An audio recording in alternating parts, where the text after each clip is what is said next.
ઓમ સહનાવવતુ સહનૌ ભુનક્તુ સહ વીર્યં કરવાવહૈ તેજસ્વિનાવધીતમસ્તુ મા વિદ્વિષાવહૈ. ઓમ શાંતિ શાંતિ શાંતિ. ઓમ પૂર્ણમદઃ પૂર્ણમિદં પૂર્ણાત પૂર્ણમુદચ્યતે પૂર્ણસ્ય પૂર્ણમાદાય પૂર્ણમેવાવશિષ્યતે. ઓમ શાંતિ શાંતિ શાંતિ. શ્રુતિસ્મૃતિપુરાણાનાં આલયં કરુણાલયં નમામિ ભગવત્પાદં શંકરં લોકશંકરં. શંકરં શંકરાચાર્યં કેશવં બાદરાયણં સૂત્રભાષ્યકૃતૌ વંદે ભગવन्तૌ પુનઃ પુનઃ. ઈશ્વરો ગુરુરાત્મેતિ મૂર્તિભેદવિભાગિને વ્યોમવદ્વ્યાપ્તદેહાય દક્ષિણામૂર્તયે નમઃ.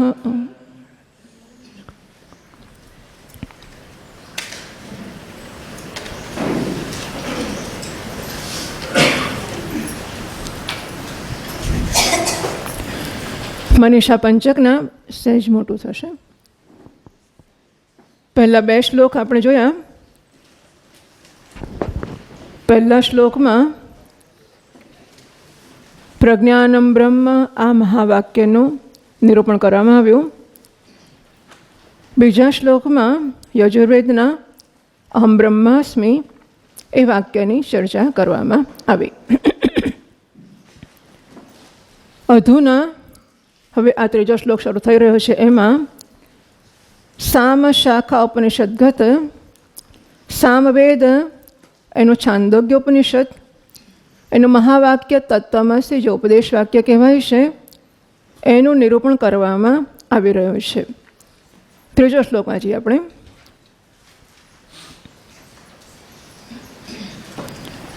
શશ્વન્નશ્વરમેવ વિશ્વમખિલં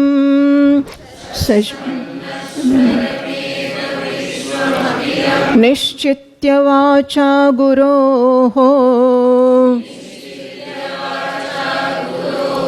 નિત્યં બ્રહ્મ નિરંતરં વિમૃશતા. સહેજ મોટું થશે. નિત્યં નિર્વ્યાજ શાંતાત્મના ભૂતં ભાવિ ચ દુષ્કૃતં પ્રદહતા સંવિન્મયે પાવકે પ્રારબ્ધાય સમર્પિતં સ્વવપુઃ.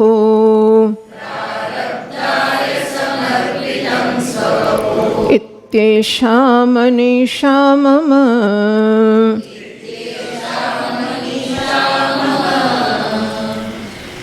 છાંદોગ્ય ઉપનિષદમાં જે મુખ્ય મહાવાક્ય તરીકે જાણીતું છે ઉપદેશ વાક્ય તત્વમસી, એનો ઉપદેશ ઉદ્દાલક ઋષિએ શ્વેતકેતુને કર્યો છે. ઉપનિષદના 6થા અધ્યાયમાં આ ઉપદેશ કરવાની જે આખ્યાયિકા છે એનો આરંભ થાય છે સદૈવ સૌમ્ય ઇદમગ્ર આસીત એકમેવા દ્વિતીયમ આ વાક્યથી. હે સૌમ્ય હે પ્રિદર્શન, આ સમગ્ર વિશ્વ એકમાત્ર સત હતું. અગ્રે સર્જન થયું એની પહેલાં એક હતું. એક એવ અને અદ્વિતીય. આમ એક કહ્યું, એવ એટલે જકાર અવધારણ કર્યું અને અદ્વિતીય બધાનો અર્થ એક જ થાય છે. એકનો અર્થ પણ એક છે. એક જ એટલે પણ એક થાય અને અદ્વિતીય એટલે પણ એક હતું. પણ ત્રણ શબ્દો વાપર્યા છે ત્રણ અર્થ માટે. સજાતીય વિજાતીય સ્વકત ભેદ શૂન્ય એવું એક અદ્વિતીય તત્વ બ્રહ્મ આ સમગ્ર બ્રહ્માંડના સર્જનની પહેલાં હતું. અને પછી એણે ઈક્ષણ કર્યું, ચિંતન કર્યું, વિચાર કર્યો.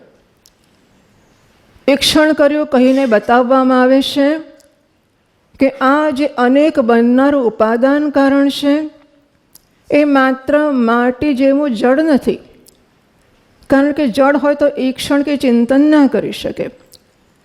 પણ સત એક અદ્વિતીય હતું અને એણે ઈક્ષણ કર્યું, અર્થાત અમારું સત હતું, ઉપાદાન હોવા છતાં ચેતન હતું. એણે ઈક્ષણ કર્યું અને પછી એણે તેજનું એટલે કે અગ્નિનું સર્જન કર્યું. એ અગ્નિએ એટલે કે અગ્નિના રૂપમાં રહેલા સત એ તત્વએ ઈક્ષણ કર્યું. એણે અપ જળનું સર્જન કર્યું અને એ અપના કે જળના રૂપમાં રહેલા નારાયણ સત એણે વળી ઈક્ષણ કર્યું અને અન્ન એટલે કે પૃથ્વીનું સર્જન કર્યું. આપણે સામાન્ય રીતે 5 ભૂતો જાણીએ છીએ: આકાશ, વાયુ, અગ્નિ, જળ અને પૃથ્વી.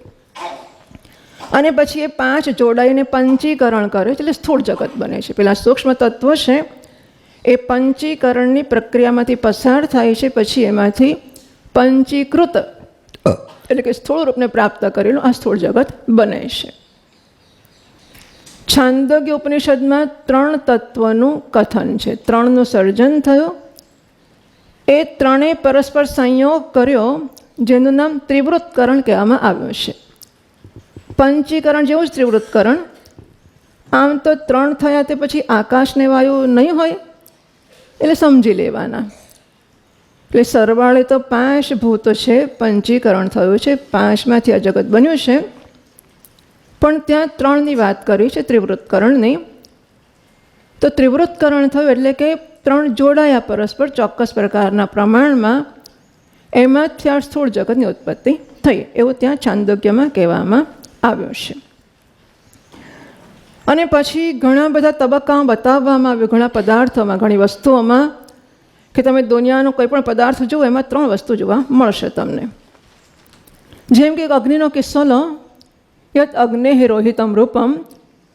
અગ્નિમાં જે લાલ રંગ દેખાય છે, તેજસસ્તદ્રૂપમ, એ તેજનો અગ્નિનો રૂપ છે, અગ્નિનો રંગ છે.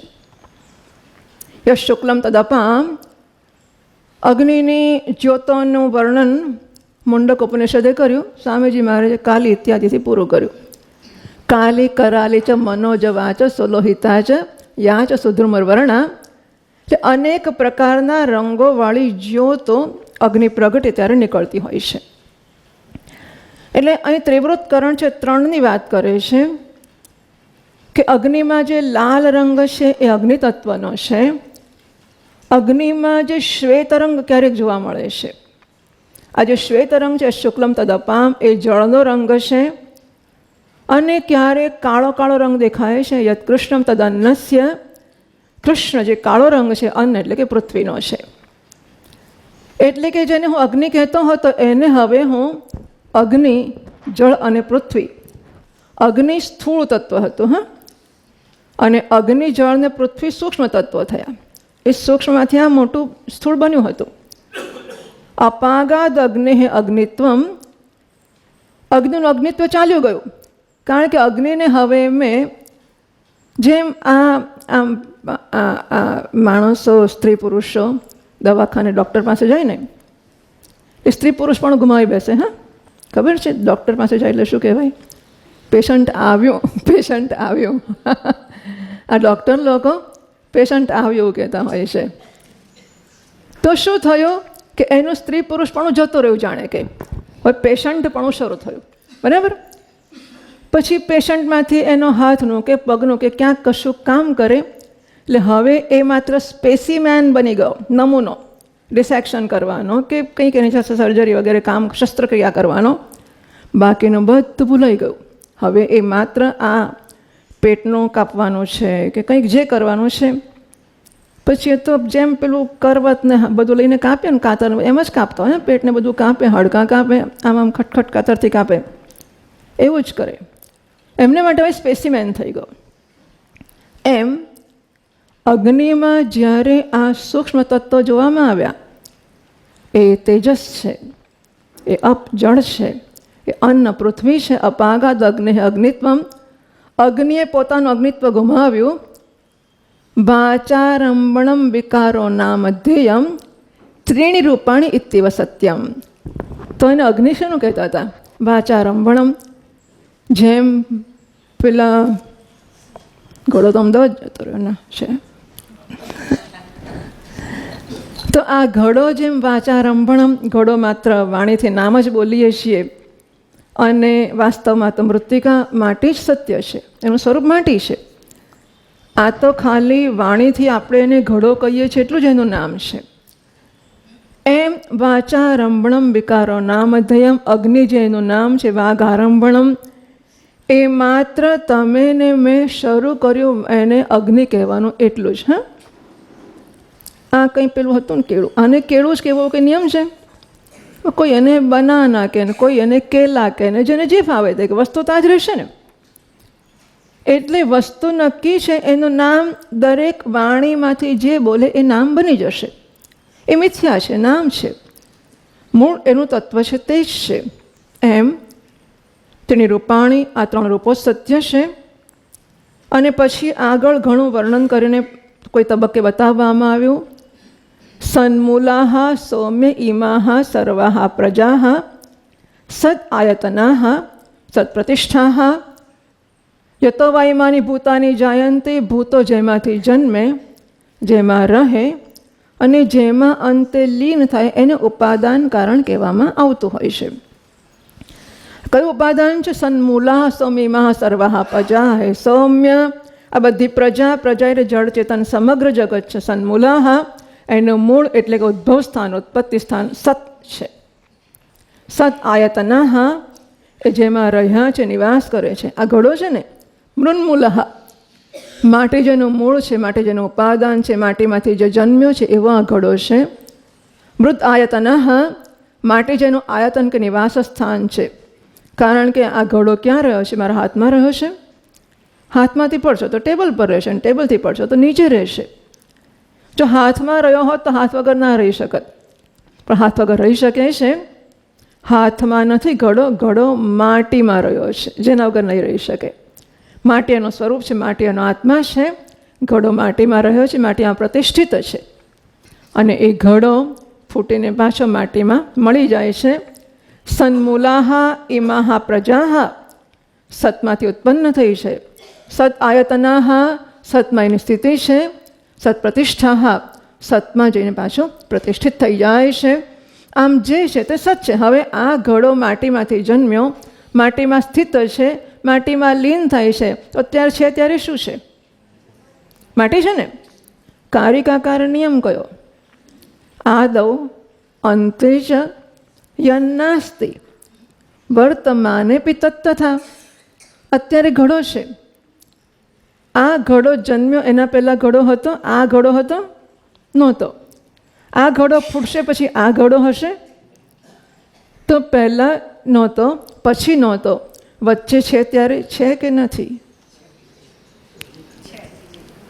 છે તો પૂછત જ નહીં પણ ભલા માણસ, એ તો મુરારીને ખબર જ છે કે છે. નિયમ એવો છે, જે આરંભમાં નથી, જે અંતમાં નથી, એ વચ્ચે પણ નથી, એવો નિયમ છે. આરંભમાં ઘડો નથી, માટી જ છે.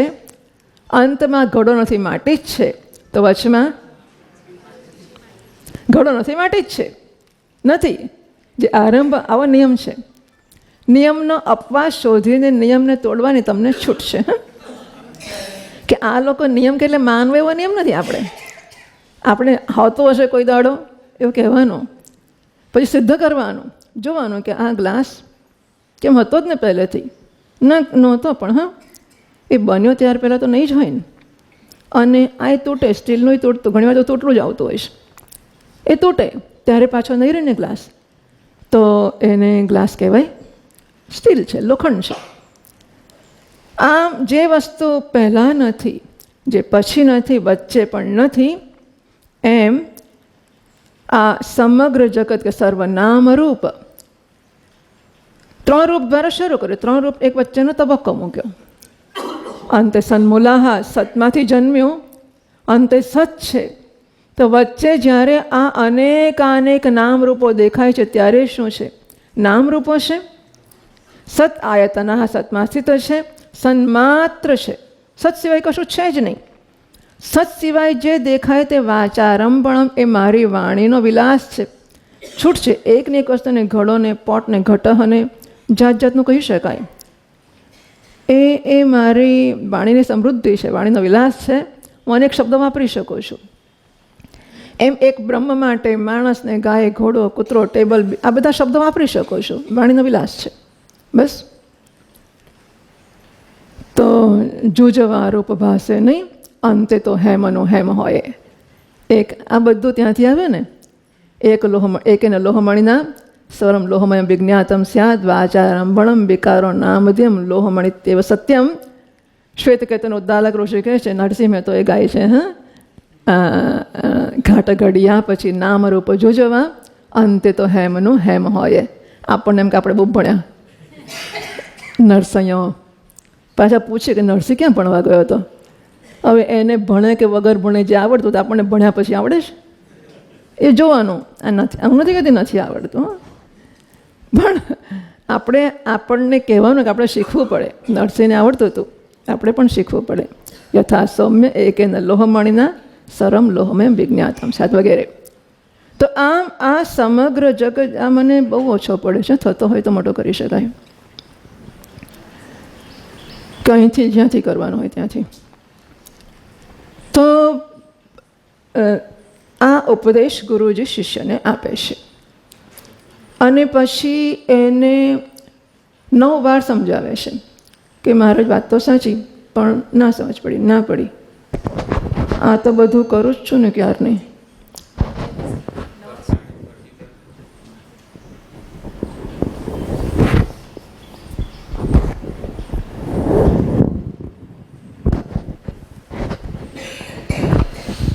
નારાયણ સર. તો આમ આ બધું સત એવું સમજાવવામાં આવ્યું અને અંતે ઉપદેશ આપતા કહેવામાં આવ્યું, સય એષ અણિમા ઐતત આત્મ્યમ ઇદમ સર્વમ તત્સત્યમ સ આત્મા તત્તમસી શ્વેતકેતો. હે શ્વેતકેતો, સય એષ અણિમા, આ જે સત જે એક અદ્વિતીય છે, સજાતીય વિજાતીય સ્વકદભેદ શૂન્ય છે અને જે આ સમગ્ર અસ્તિત્વ માત્રનું સત મૂળ છે, સત આયતન છે, સતલયસ્થાન છે, એ જ છે ને સય એષ અણિમા, તે આ અણિમા આ સૂક્ષ્મમાં સૂક્ષ્મ છે. ઐતત આત્મ ઇદમ સર્વમ, એ જે અણિમા છે એ જેનો આત્મા છે એવું આ બધું છે. માટીના હજારો પાત્રો પડ્યા છે, કેવા છે? મૃદાત્મા હા ઘટા હા. માટી જેનો આત્મા છે આ બધા ઘડા છે. એટલે કે માટી જ એમનું ઉત્પત્તિ, સ્થિતિ અને લયનું સ્થાન છે. માટીમાંથી જન્મ્યા, માટીમાં સ્થિત છે, માટીમાં લીન થાય છે. એમ આ સમગ્ર જગત ઐતત આત્મ્યમ, ઐતત એટલે આ જેનો આત્મા છે તેવું. ઐતદ આત્મ્યમ એટલે ઇદમ નહીં પણ ઐતદ આત્મ્યમ. તો આ જેનો આત્મા છે એવું આ સમગ્ર જગત છે. ઇદમ સર્વમ તત્સત્યમ, એ સત્ય છે. કયું સત્ય? સદૈવ સૌમ્ય ગ્રાસિત એ ઉપક્રમ છે અને તદૈવ સત્યમ એ ઉપસંહાર છે. આમ શ્રવણના ષડવિધ લિંગો દ્વારા પણ 6ઠા અધ્યાય નક્કી કર્યું છે છાંદોગ્યના કે આ અધ્યાયનું કે ઉપનિષદોનું તાત્પર્ય સતમાં છે અને એ સત સ આત્મા તત્તમસી શ્વેતકેતો. હે શ્વેતકેતો, એ સત જે સર્વનું મૂળ છે, સર્વનું આયતન છે, સર્વની પ્રતિષ્ઠા છે, એ જ તું છે, એ તારું સ્વરૂપ છે. તત્વાવલોકન આને કહેવાય. હા, કંઈ પૂછે કે તત્વનું અવલોકન એટલે શું? સ્વામીજી મહારાજે કહ્યું પેલા અનુભૂતિ પ્રકાશ મંડકમાં. તો આ ઘડાની માટી તરીકે જો એના તત્વનું અવલોકન છે, બરાબર? વસ્તુને એના સ્વરૂપથી મૂલવી, જોવી, અનુભવવી, અપરોક્ષતયા જાણવી, એ એના તત્વનું અવલોકન છે. એમાં બધું બન્યું છે સતમાંથી, સતમાં સ્થિત છે, સતમાં લીન થાય છે, સત્સ્વરૂપથી સમગ્ર નામ રૂપાત્મક જગતનું દર્શન કરવું એ તત્વનું અવલોકન છે. તો સય એષ અણિમા ઐતત આત્મમ ઇદમ સર્વમ. ઇદમ જે તને દેખાતું હોય, જે દેખાતું હોય તે, આ દેખાતું હોય તો એ, આ દેખાતું હોય તો એ, અને આ દેખાતું હોય તો ઇદમ સર્વમ. ઇદમ સર્વમ જે કંઈ છે બધું જ ઇદમ સર્વમ જે છે બધું જ ઐતત આત્મ્યમ આ નારાયણ જેનો આત્મા છે એવું છે. તત્સત્યમ એ જ સત્ય છે. આગળ જેને સત કહ્યું એને જ અહીં સત્ય કહ્યું છે. ઉપક્રમમાં સત કહ્યું એને જ ઉપસંહારમાં સત્યમ કહ્યું છે. સ આત્મા અને એ સત જે સમગ્ર નામ રૂપાત્મક જગતનું મૂળ છે. સમગ્ર નામ એમાં સ્વર્ગ વગેરે પણ આવી ગયા, બધા લોક અસ્તિત્વ માત્ર આવી ગયું. હા, આમ મને દેખાય છે એવું નહીં, જેને જ્યારે જ્યાં જે દેખાતો હોય બધું આવી ગયું. ના દેખાય ને આમ અડકાતો હોય તોય આવી ગયું. જે બધું જ આવી ગયું. અંધારું અજવાળું પણ આવી ગયું. દેશ અને કાળ પણ આવી ગયા. ઐતદાત્મ્યમ આ નારાયણ રૂપી આત્માવાળું છે. તત્સત્યમ એ સત્ય છે અને એ જ તારો પ્રત્યેગાત્મા છે જેને તો હું કહેશે. હું કોને હું કહું છું? એ જ સત જે સમગ્ર જગતનું મૂળ છે. એ સત મારું સ્વરૂપ છે. તત્સત્યમ સ આત્મા તત્વમસી શ્વેત કહેતો એ જ તો છે, એના સિવાય કશું જ નથી. આવો ઉપદેશ શ્વેતકેતુને 6ઠ્ઠા અધ્યાયમાં આપવામાં આવ્યો છંદોગ્યમાં. અને મહારાજ બહુ એવા ભગવાન બહુ પડી ખરી સમજ, ના પડી એવું નથી કહેતો, હા, પણ ઓછી પડી. જરા ફરીથી કોને. અને મારા તો તૈયાર જ છે. ન મંત્રાણામ જામિતા અસ્તિ. ઈશાવાસ્યા ભાષ્યકાર મહારાજે કહ્યું મંત્રાણામ જામિતા. જામિતા એટલે આળસ. શ્રુતિના મંત્રોને આળસ નથી. અને જો દેકમ મનુષ્યો જવીય તદે જતી તન્નઈ જતી, એનું એ જ કયા કરે છે. તો પણ એ તો કહી ગયા ને. એટલે આપણે સાંભળતા થાકી જાય, આપણને થાય કે તમે રિપીટ કરો છો, એનું એ જ કહો છો. એમને નહીં ખબર હોય કે રિપીટ કરે છે. ભાષ્યકાર મહારાજે કહ્યું ન મંત્રાણામ જામિતા અસ્તિ. મંત્રોને આળસ નથી, કારણ કે એમને એમના દોષની ચિંતા નથી. પહેલાંને સમજ પડી ગઈ ટ્યુબલાઇટ હવે લોકોએ કીધું ટ્યુબલાઇટ જતી રહી, હવે એલઈડી આવી ગયું એટલે ટ્યુબલાઇટ ના કહેવાય. એટલે હવે શું કરીશું?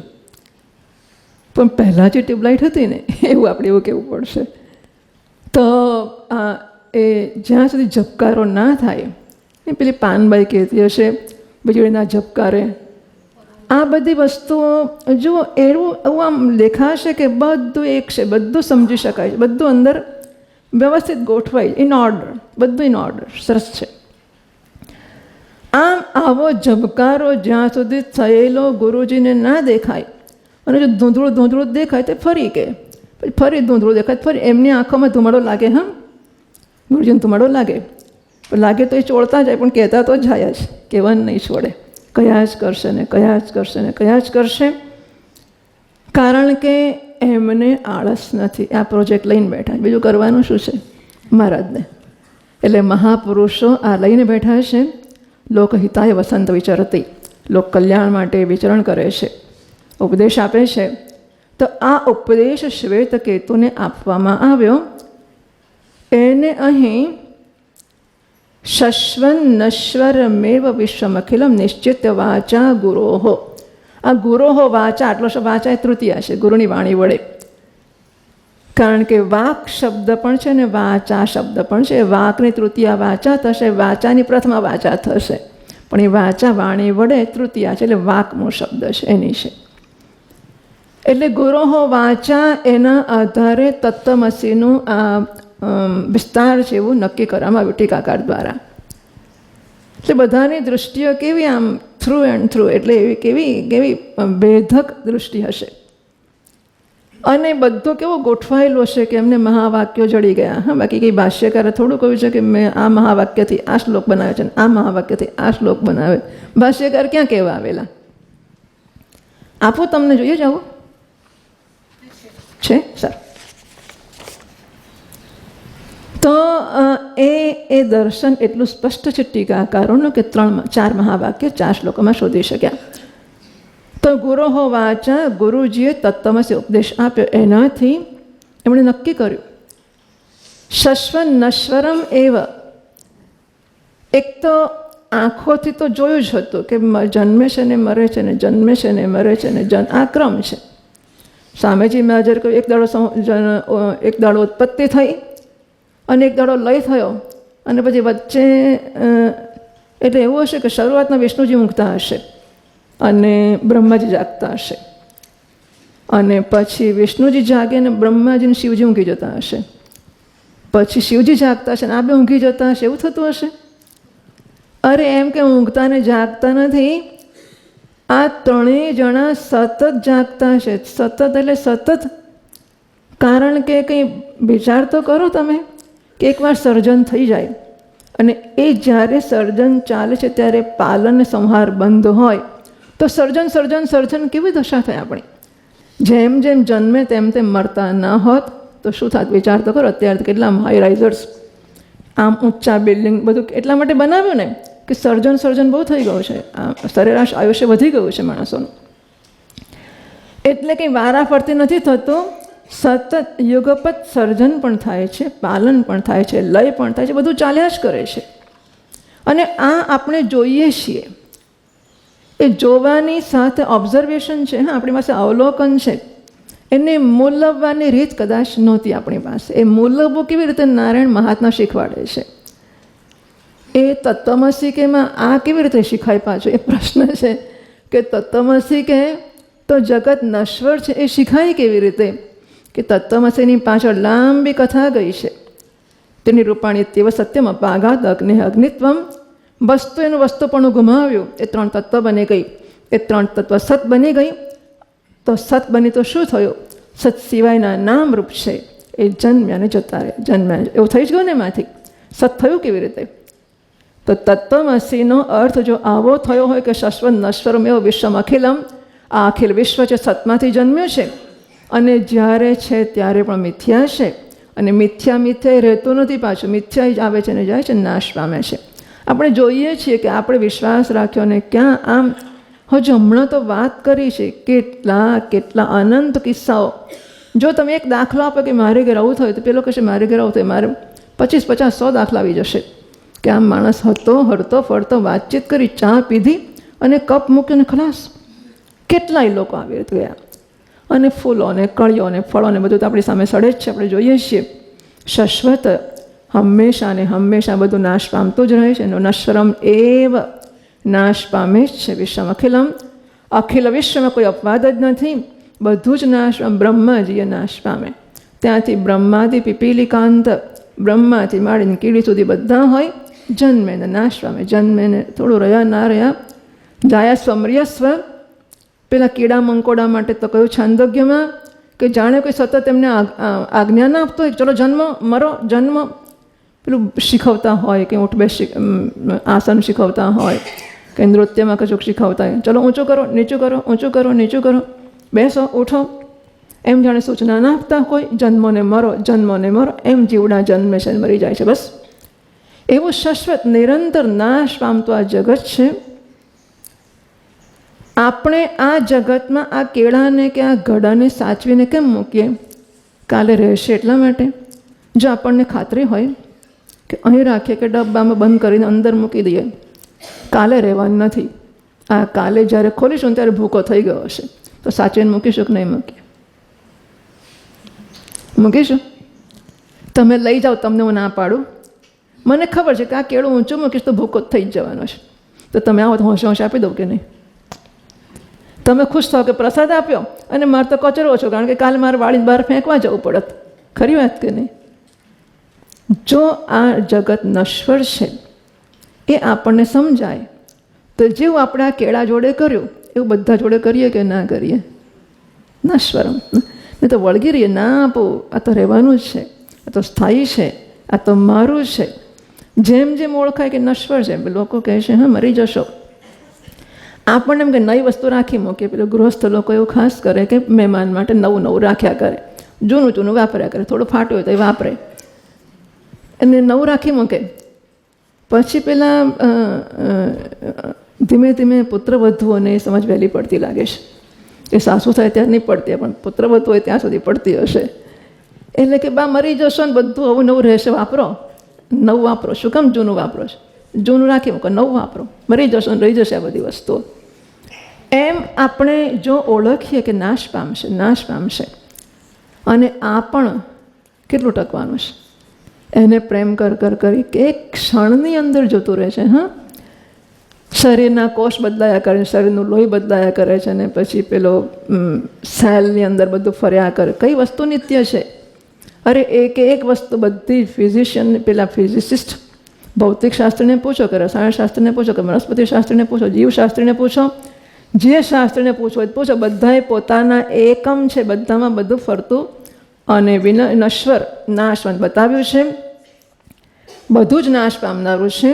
વિષમખિલમ નિશ્ચિત વાચા ગુરોહ, એટલે અસંગ વ્યવહાર. યોગ વશિષ્ઠમાં કહ્યું, અસંગ વ્યવહારત્વાદ ભવભાવન વર્જનાથ શરીર નાશ દર્શિત્વાદ વાસના ન પ્રવર્તતે. વાસના રહ્યા કરે છે નિશ્ચિત સમજીને કે આ ટકશે, માટે સાચવા, માટે સાચવા, માટે સાચવા. જેમ જેમ દર્શન સ્પષ્ટ થાય કે બધું નાશ પામનારું છે, વાસના જન્મશે પણ નહીં ને વધશે પણ નહીં. કાલો જગત ભક્ષક, કાળ બધાને ખાઈ જાય છે. કાલોસ્મિ લોકક્ષયકૃત પ્રવૃદ્ધ, ભગવાને કહ્યું કાળ છું ને આ બધા લોકનો સંહાર કરનારો છું. આવો નિશ્ચય કરીને નિત્યમ બ્રહ્મ, તો આ બધા પરિવર્તનનો કોઈ નિત્ય આધાર હોવો જ જોઈએ. એ જે આધાર છે એનું નામ બ્રહ્મ છે. એટલે બ્રહ્મ નિત્ય છે ને બ્રહ્મ આધાર છે. ના, આ બધું પરિવર્તનશીલ છે, આધાર વગર પરિવર્તન થઈ શકે જ નહીં. આ ટેબલ ખસે છે આમ તેમ, એનો અર્થ કે નીચે પથ્થર નિત્ય છે, એટલે કે સ્થાયી છે. આ ખુરશી ઊંચી નીચે થાય છે, આગળ પાછળ જાય છે, એનો અર્થ કે એનો આધાર પરિવર્તન વગરનો સ્થિર છે. એમાં જગત નાશવંત છે, પરિવર્તનશીલ છે, એનો આધાર નિત્ય છે, એનું નામ બ્રહ્મ છે. નિત્યમ બ્રહ્મ નિરંતરમ વિમૃશતા. આ સતત પૂછે છે કોઈ, કે જ્યારે આપણે સાંભળીએ ને પ્રવચનમાં, ત્યારે તો લાગે કે બધું સરસ છે ને બ્રહ્મ છે, પણ ચંપલ પહેરીને કે પાછો પેલો મારો ચંપલ પહેરી ગયો, બધું જતું રહેશે. એટલા માટે નિત્યમ બ્રહ્મ નિરંતરમ વિમૃશતા. એ ચંપલ પહેરતા યાદ રાખવાનું કે બ્રહ્મ છે, અધિષ્ઠાન છે. એવું નહીં કે આમ ગુરુજી બોલાય ત્યાં સુધી જ યાદ રાખવાનું. એટલા માટે એ આપણને ટાઈમ આપતા હશે કે ભાઈ 2-4 કલાક યાદ રાખજો, પછી 5મા કલાક પાછું પ્રવચન કરીશ, બીજા 5 કલાક યાદ રાખો, પાછું પ્રવચન કરીશ. આમ કરી કરીને યાદ રાખો, એને માટે કહીએ છીએ નિત્યમ બ્રહ્મ નિરંતરમ વિમૃશતા. એટલે પંચદશીકારે કહ્યું, આ સુપ્તે આ મૃતે કાલમ નયે વેદાંત ચિંતયા. વેદાંતના ચિંતનમાં દિવસ અને રાત અને આખું જીવન કાઢવું જોઈએ. દદ્યાના અવસરમ કિંચિત કામાદિના મના કપી. કામ વગેરેના પ્રવેશને કોઈ તક આપવી જ ના જોઈએ. એટલે બાકીની વસ્તુ ઘૂસી જાય છે, એનો અર્થ કે આપણે એમને પ્રવેશવાની તક આપીએ છીએ. આપણે એવા પ્રયત્નશીલ હોઈ શકીએ. આ બધું અઘરું છે, પણ દાનત અને પ્રયત્ન રાખી શકાય કે નિરંતર આપણે આ ચિંતનમાં આપણી જાતને રોકી શકીએ. નિરંતર વિમૃશતા. આવો જે વિમર્શ કરી રહ્યો છે, નિર્વ્યાજ શાંતાત્મના, અને વળી નિર્વ્યાજ નિષ્કપટ. તો આ કપટ વિશે પણ ઘણી બધી ચર્ચાઓ શાસ્ત્રોએ કરી છે. શ્રીમદ ભાગવતનો ઉપોદ્ઘાત થઈ રહ્યો છે. ધર્મ પ્રોજિત કૈતવ. પ્રોજિત કૈતવ, કૈતવનો અર્થ કપટ કર્યો. કપટ એટલે ફળની આશા કર્યો. તો જ્યાં ફળની આશા નથી એવો ધર્મ, એવી ભક્તિ, એવો પ્રેમ શ્રીમદ ભાગવતમાં કહેવામાં આવ્યો છે. એટલે મારા જીવનમાં હું જે કરું, હું હસ્તે મોઢે તમને આ કેળું આપું છું, પણ મનમાં એમ છે કે આજે આ રાખીશ તો બગડી જશે. મને લાગે છે કેળું ફ્રીજમાં ના રખાય, એવું હોય છે ને, બીજા ફળો રખાય ને કેળું બગડી જાય છે, કંઈક એવું છે. એટલે ફ્રીજમાં પણ ના રખાય. આજે મારે કે ડઝન કેળા છે, વપરાય એવા નથી. કાલે 11 છે, આ બધા પાકી ગયા છે. કાલે 11 છે, અને કાલે કેળાની જરૂર પડશે, કાલે આવે એવા નથી. તો મને એમ કે આજે તમને ભેટ આપો, તો કાલે તમને 11 ભેટ આપો તો મારું 11 નીકળે ને. સીધી વાત છે. હું કોને આપું? એને કે જે કાલે મને આપી જાય. ના આપવાનો એનું શું કામ આપું? આને કપટ કહેવાય. હા, એટલે હું જે કરું એની પાછળ એક સોદાગરી હોય, એક ગણતરી હોય કે આમ કરીશ માટે આમ મળશે, આમ કરું, અહીં કરું, આને માટે કરું, પેલું ના કરું. જાત જાતની વસ્તુ અંદર ચાલ્યા જ કરે. બધી સરસ ગણતરીઓ ચાલ્યા કરતી હોય છે. આ બધું કપટ છે. અને નારાયણનું ભજન કરીએ તો નારાયણને કહે જો આટલું કરજો હા, પછી તને આટલું આપીશ. ત્યાં આ કારણ કે એમાં નારાયણ મોટી વાત નથી, મારું મગજ ગણતરીબાજ એ જ્યાં જશે ત્યાં આ કરશે. એ માણસ જોડે, મિત્રો જોડે, સ્વજનો જોડે કે ભગવાન જોડે, કારણ કે ગણતરીબાજ છે, કારણ કે અંદર અપૂર્ણતાનો ખ્યાલ છે. મૂળ તો અવિદ્યામાંથી જન્મ્યું બધું, પરંતુ આ જે કપટ કે ગણતરીઓ છે એનાથી મુક્ત એવા મનથી નિર્વ્યાજ શાંતાત્મના એનું મન શમ દમ વગેરેથી યુક્ત છે. એવા અંતઃકરણથી નિરંતર જ્યાં વિમર્શ કરી રહ્યો છે. વળી ભૂતમ ભાવિ ચ દુષ્કૃતમ પ્રદહતા, 3 પ્રકારના કર્મ વિશે જાણીએ છીએ આપણે. મૂળ તો સંચિત કર્મો છે, એમાંના કેટલાક લઈને અહીં જન્મ્યા એ પ્રારબ્ધ કર્મ છે. એ ભોગવતા ભોગવતા નવા નવા કરી એ આગામી કે ક્રિયમાણ કર્મ છે. ભિદ્યતે હૃદય ગ્રંથિ છિદ્યંતે સર્વ સંશયા ક્ષીયંતે ચાસ્ય કર્માણી. બસ આજે આવી શકે તો કર્મોનો નાશ થશે. સર્વ કર્માણી, સર્વનો જરાક સંકોચ કરવામાં આવે છે.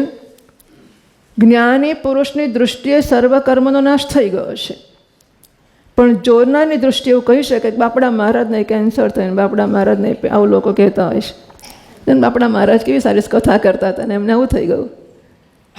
થાય, કારણ કે શરીર છે. એટલે લોકોની જોનારની દૃષ્ટિથી પ્રારબ્ધ કર્મનો નાશ નથી થયો, સંચિતનો નાશ થઈ ગયો અને ક્રિયમાણનો નાશ થયો.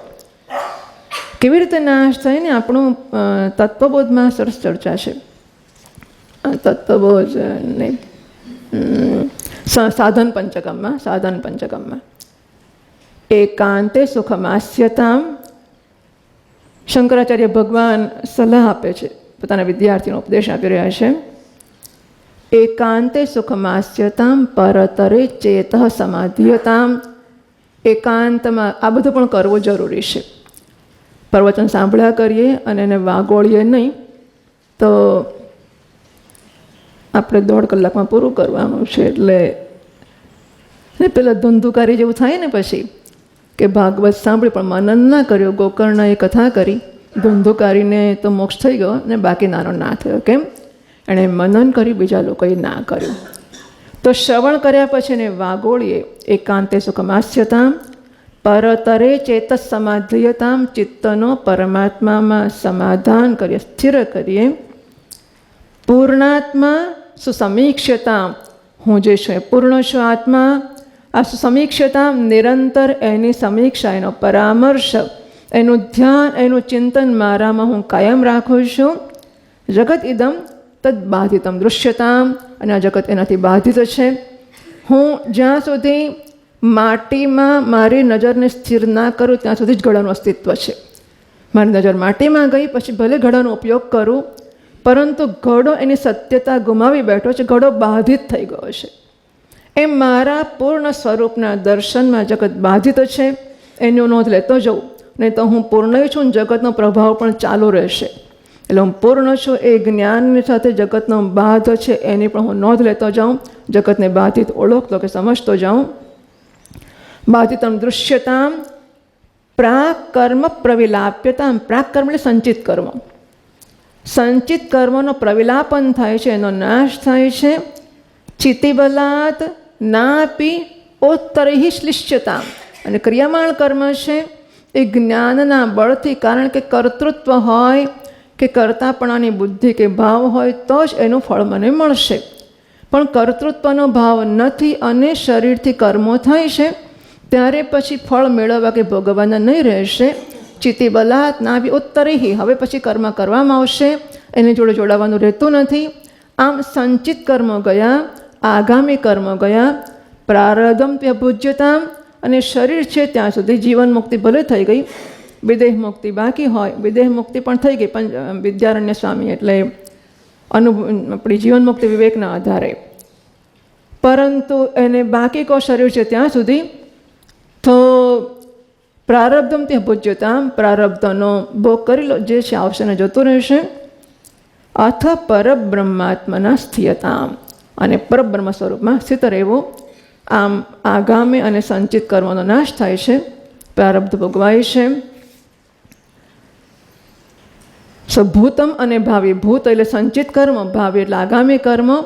દુષ્કૃત એટલે પાપ, એમાં પુણ્ય પણ સમજી લેવા. ભાષ્યકાર મહારાજ ભગવદ્ ગીતામાં કહે છે સાધકને માટે પુણ્ય અને પાપ બંને સરખા બંધન કરનારા છે. પુણ્ય પાપ જન્મ અપાવશે તિર્યક યોનિમાં, તો પુણ્ય જન્મ અપાવશે ઉપરની યોનિઓમાં. જન્મનું કારણ તો બની જ રહેશે, અને માટે પુણ્ય ને પાપ સરખા. આ સ્વામીજી મહારાજે બળાપો કાઢ્યો છે કે ગમે તેટલું વેદાંત પણ પુણ્ય ને પાપનો ખ્યાલ તો જતો જ નથી હોતો. હા, કે અહીંયા આવી સરસ જગ્યાએ છે ને થોડું પુણ્ય ઉઠીને ત્યારથી મંદિરમાં પુણ્ય કરો, કરવા જપ કરવાનું પુણ્યની વાત કરું છું, જપની વાત નથી કરતી કે ગીતાનું પારાયણ કરીએ થોડું પુણ્ય મળશે. તો શું લેવા પુણ્ય? આપણે મોક્ષ જોઈએ છે કે પુણ્ય જોઈએ છે? પણ આ બધી સ્કીમ સમજાવવાની ઘણી અઘરી છે, એટલે આવો જ હોય. ચાલો ઠીક છે. પુણ્ય ને પાપ બંને સરખા બંધન કરતા છે, એનામાંથી બંનેમાંથી મુક્ત થાય. પ્રદહતા સંવિન્મયે પાવ, કે સંવિતને વરેલો છે આ સ્તોત્ર.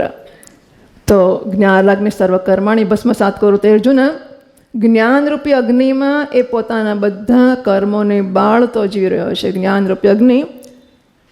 સંવિત કયું જ્ઞાન? સો અહમ બ્રહ્માસ્મિ. આ પોતાના સ્વરૂપની ઓળખરૂપી જે જ્ઞાન છે, એ જ્ઞાનરૂપી જે અગ્નિ છે, એ અગ્નિ આપોઆપ અત્યંત પવિત્ર છે. નહીં જ્ઞાન સદૃશમ પવિત્રમ એ વૈદ્યતે. જ્ઞાન જે પવિત્ર કોઈ વસ્તુ નથી.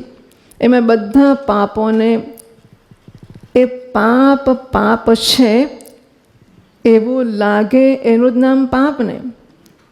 કોઈનું ખાધેલું ખાઈ જવું કે પડેલું લેવું એને પાપ કહેવાય કે ના કહેવાય? હું કહું કે પાપ તો પાપ, ને ના કહું તો નહીં, એટલું જ ને.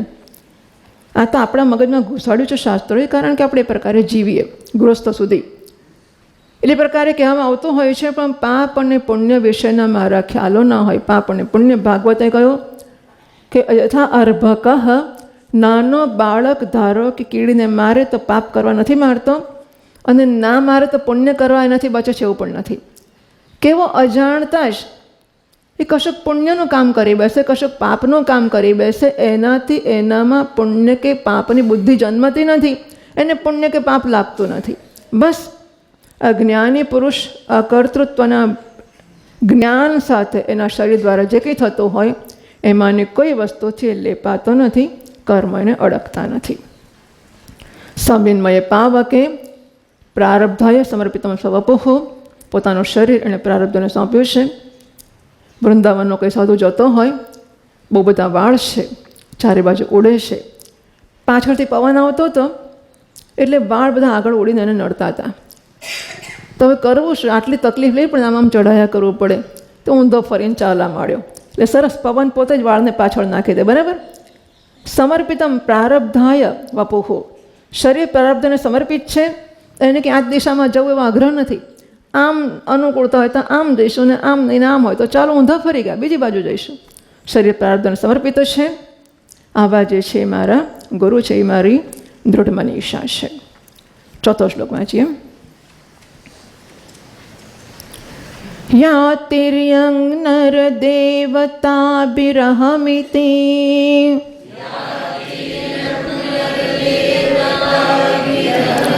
અંતસ્ફુટા ગૃહ્યતે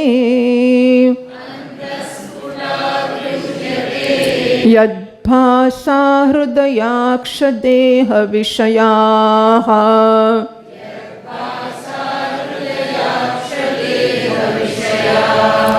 ભાંતિ સ્વતો ચેતનાઃ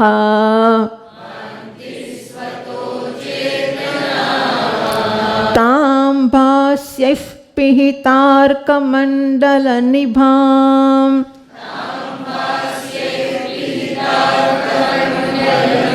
સ્ફૂર્તિં સદા ભાવયન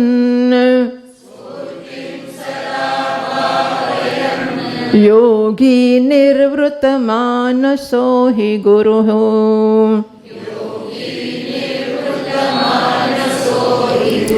ઇત્યેષા મનીષા મમ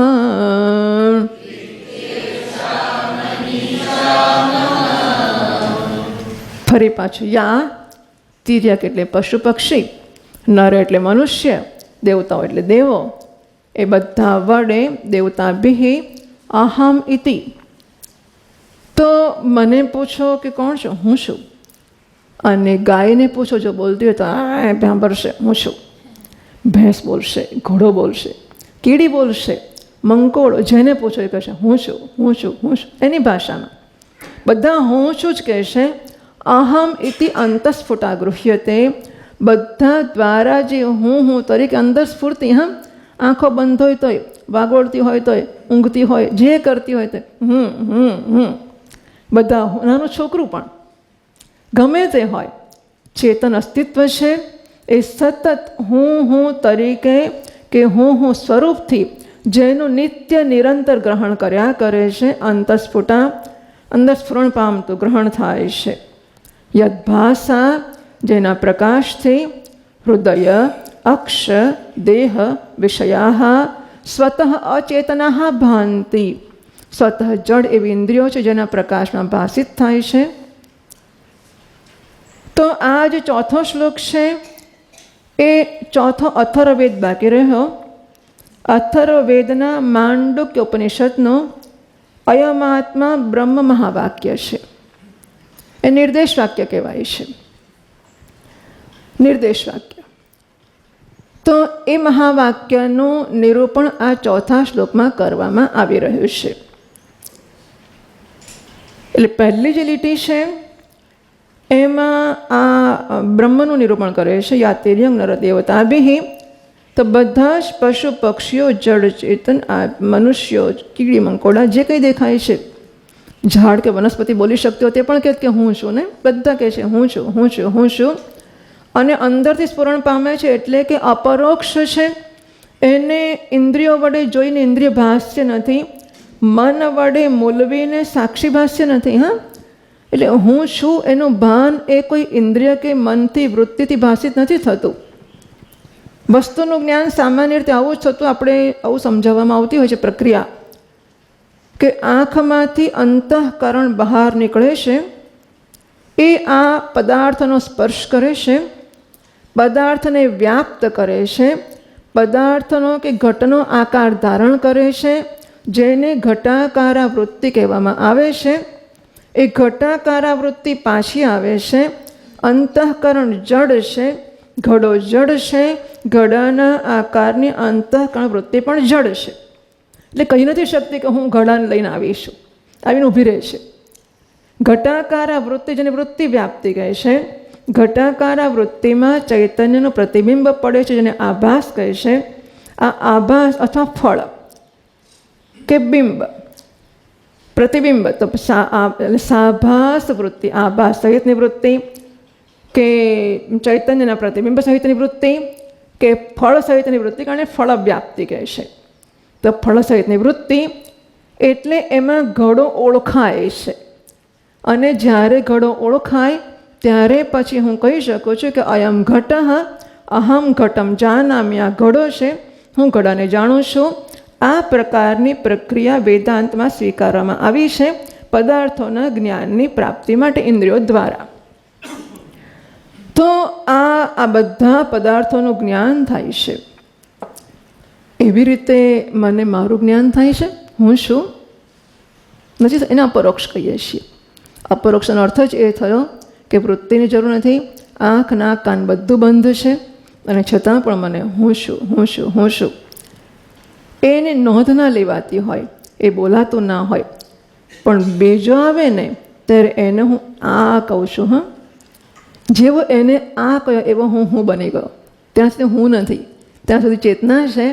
પણ જેવો પેલો આવ્યો ને એ આ થયેલો હું અહમ થઈ ગયો.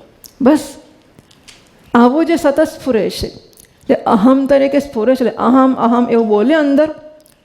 જ્યારે પેલો ઇદમ દેખાય ને ત્યારે તરત બોલે હું. એ આ મારી વસ્તુને અડકી જુએ પછી ખબર પડી જાય કે હું કેવો અહમ છું. એ અહમ તરીકે પ્રગટ થયો એનો અર્થ કે અંદર અહમ કોઈક હતો.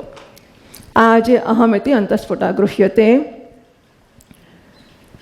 તો અંતઃ અહમિતિ અહમ પ્રત્યય વ્યવહાર યોગ્યતયા અહમ પ્રત્યય દ્વારા જેની સાથે વ્યવહાર કરી શકાય છે એ પ્રકારે જેનું ગ્રહણ થાય છે. સ્ફુટમ અંતઃ વિજ્ઞાનમય શબ્દ વાચ્યામ બુદ્ધૌ, બુદ્ધિમાં સતત જેનું અહમ અહમ ગ્રહણ થાય છે.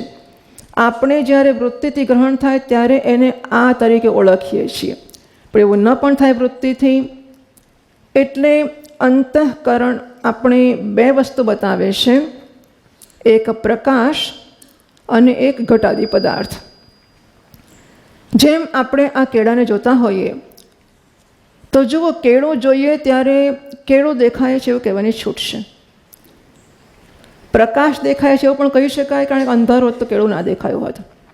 તો હું જ્યારે કેળું જોઉં ત્યારે કહી શકું કે કેળું છે. હું જ્યારે કેળું જોઉં ત્યારે કહી શકું પ્રકાશ છે. હું જ્યારે કેળું જોઉં ત્યારે કહી શકું આંખો છે. આંખ ના હોત તો પ્રકાશ પણ હોત ને કેળું પણ હોત ના દેખાત. કેળું જોઈને કહી શકું કે આંખો છે. કેળું જોઉં ત્યારે કહી શકું કે મન છે, કારણ કે મન ના હોત તો આંખો પણ હોત, કેળું પણ હોત, પ્રકાશ પણ હોત, કેળું ના દેખાત. હું કેળું જોઉં ત્યારે કહી શકું કે મન હશે, પણ મન જડ છે. જો ચૈતન્ય વડે પ્રકાશિત ના હોત તો મન, આંખો, પ્રકાશ અને કેળું બધું મળીને કેળાનું જ્ઞાન ના કરાવી શકત. તો કેળું જોયા પછી એને કેળું કેવું, કે પ્રકાશ કેવો, કે આંખ કેવી, કે મન કેવું, કે હું કેવું? મારી છૂટ ખરી કે નહીં? બરાબર. હું કહી શકું કે હું શું, યા દેખાયું હું શું. આવું કેવું? આપણને એમ કે કેળું કંઈક તો ભારે હોય. હા, આમ જરા ભારે વસ્તુ ઊંચકીએ છીએ, આમ સમજો ઊંચકીએ તો આ તો બહુ રૂની પૂણી જેવડું છે, કશું વજન નથી આનું. એટલે આપણે ઊંચકવા જઈએ કેળું છે તો હું આવું કેળું, આવું લાઈન મૂકી મારી પાસે, એવું પણ કહી શકું. કેળું દેખાયું એટલે હું કેળાની ચિંતા જ નથી. હે કેવું સરસ પ્રકાશ છે, અત્યાર સુધી અંધારું હતું. અરે વાહ, મારી આંખોએ દેખાવા માંડ્યું, અત્યાર સુધી દેખાતું નહોતું, મોતિયો હતો. હા, મોતિયો ઉતરે પછી જોવા જેવું હોય છે. આમ મોતિયાને લીધે આપણને દેખાય ને કે સામે ભીંત પર શું લખ્યું છે એમ. પછી મોતિયો ઉતરાવીને આવે ને પછી પ્રવચન કરે, હે એ પેલું મને દેખાય છે, પેલું દેખાય છે, પેલું ઓ આંખો છે. હા, હું કહી શકું આંખો છે. એની છૂટ છે. મને છૂટ છે કે હું કહું કે મન છે મારું, મને છૂટ છે કહેવાની કે હું શું. તો હુંની નોંધ હું આ બધામાં લઈ શકું. મારી સ્વતંત્રતાની વાત છે, હું એને કેળવી શકું છું સ્વતંત્રતાને. બુદ્ધિમાં સ્ફુટમ અનાવરણમ, કોઈ પ્રકારના આવરણ વગર સ્પષ્ટ રીતે જેનું ગ્રહણ થાય છે, ગૃહ્ય વૃત્તિ આવરણ થઈ જશે. હા, આંખો, મન બધા એમાં અંતરાય થઈ જશે. કોઈ પ્રકારના અંતરાય વગર જેનું સ્પષ્ટ રૂપમાં ગ્રહણ થતું હોય છે. અનુભૂયતે યદ ભાષા હૃદય અક્ષદેહ વિષયા ભાંતિ સ્વતઃ અચેતના. અને કેનોપનિષદને ઘણા બધાની વાત કરી આપણે કે જડ ઇન્દ્રિયો બહાર જઈને કામ ના કરી શકે, છતાં કરે છે. એનો અર્થ કે એને પ્રેરણા કરનારું ચેતન હોવું જોઈએ.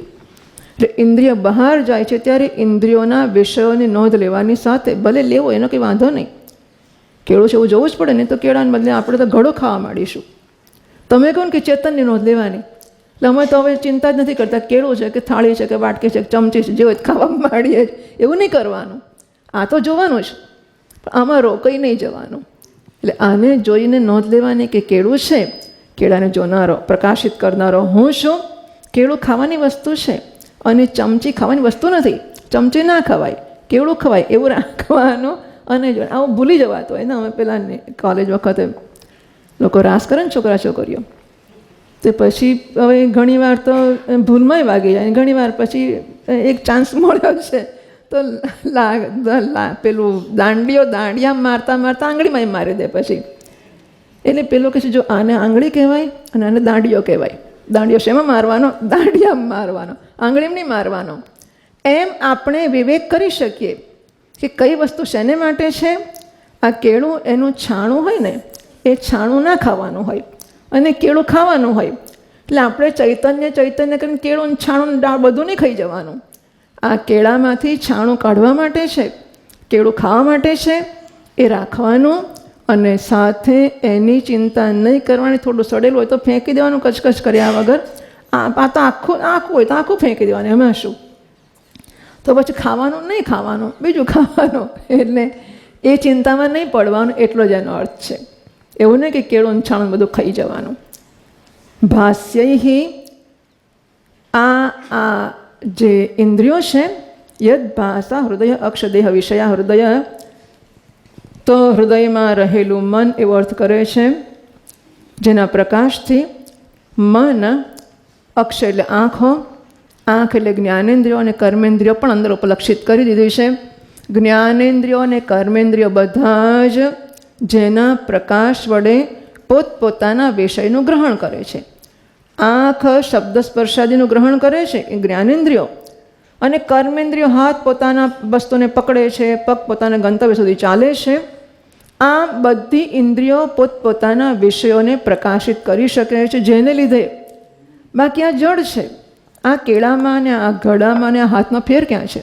યદ દૃશ્યમ તજ્જડમ, દૃશ્ય છે, જડ છે, ઇદમ છે, અને માટે એનામાં કોઈ પ્રકાશની ચેતના ના જ હોઈ શકે. એ કોઈને પ્રકાશિત ના કરી શકે ને છતાં એ કરે છે. એ બતાવે છે કે કોઈક ચેતના એમને પ્રેરિત કરનારી કે ધક્કો મારનારી હોવી જોઈએ, જેના પ્રકાશથી આ બધી ઇન્દ્રિયો કામ કરે છે. સ્વતઃ અચેતના પોતાના સ્વરૂપથી જડ છે. નિયમ એવો છે કે જડની પ્રવૃત્તિ હંમેશા ચેતનપૂર્વકની હોય. રથ જોતો દેખાતો હોય તો રથમાં બેઠેલો સારથી ના પણ દેખાતો હોય, પણ હોવો તો જોઈએ જ, અને અંદર ન હોય તો બહારથી આમ આમ કંઈક ટપટપ કરતો હશે, પણ ક્યાંક ચેતન હોવો જોઈએ તો જડમાં પ્રવૃત્તિ દેખાય. આ જડ શરીરમાં પ્રવૃત્તિ દેખાય છે, બતાવે છે કે ચેતન એનો પ્રેરિતા છે. સાથે સાથે બીજો નિયમ એવો છે, સંહતાના અસંહત ચેતન પરાર્થત્વાત. સંહત એટલે એસેમ્બલ્ડ, ભેગી થયેલી વસ્તુઓ. જે વસ્તુઓ ભેગી થઈ હોય, આ તકિયો આ વસ્તુ છે, તો એમાં કંઈક રૂ પણ હશે ને સોય દોરા પણ હશે ને પછી કોઈકે બધું કર્યું હશે ને, જાતે તો નહીં બન્યો હોય. આ સંહત ટેબલ બન્યું છે, ટેબલમાં લાકડું છે ને ખીલીઓ છે ને કે 2-5 વસ્તુઓ છે, જાતે આવીને ઊભી રહી ગઈ હશે કે પાયો આમ નીચે લાગી ગયો અને પછી પેલું ઉપર ઊભું રહી ગયું, એવું ના. સંહત એટલે ભેગું થયેલું. તો ભેગી થયેલી વસ્તુઓ છે એ કોઈક બીજા ચેતને ભેગી કરી છે, અને કોને માટે કરી છે? ચેતન માટે. ટેબલને ટેબલના ઉપયોગ માટે નથી બનાવવામાં આવ્યું, ટેબલને કોઈક ચેતને પોતાના ઉપયોગ માટે બનાવ્યું છે. સંહત વસ્તુઓ, ભેગી થયેલી વસ્તુઓ હોય એ જડ જ હોય. હા, ચેતનને બેન મૂકી રાખો તો ના બે ઊભા રહે. પેલું તમે આમ આ બેને બેસાડો પછી ત્રીજાને લેવા જો પેલા 2 ભાગી ગયા હોય, એટલે ચેતન સંહત ના થઈ શકે. જડ વસ્તુઓને તમે સંઘાત કે એસેમ્બલી બનાવી શકો, રાશિ ઢગલો બનાવી શકો. આ જે કંઈ સંગત ભેગી થયેલી વસ્તુઓ છે એ બધી જ અસંહત, એમનો ભાગ નથી એવી, અને જડ નથી ચેતન છે એવી વસ્તુ માટે હોય છે. એવો નિયમ છે. આ આંખ, નાક, કાન બધા જડ છે ને, અને આંખો સતત આમ જોયા જ કરે. અહીં બેઠી બેઠી બને તો આમ જુએ, એવી તક ના મળે પછી આમ જુએ, તો આમ બેઠા આવું કરે, કારણ કે એને જોવું છે, સતત જોયા કરે છે. શેને માટે જુએ છે ખબર છે? આંખ તો જડ છે, એને શું કરવું જ જોઈએ? શેને માટે જુએ છે?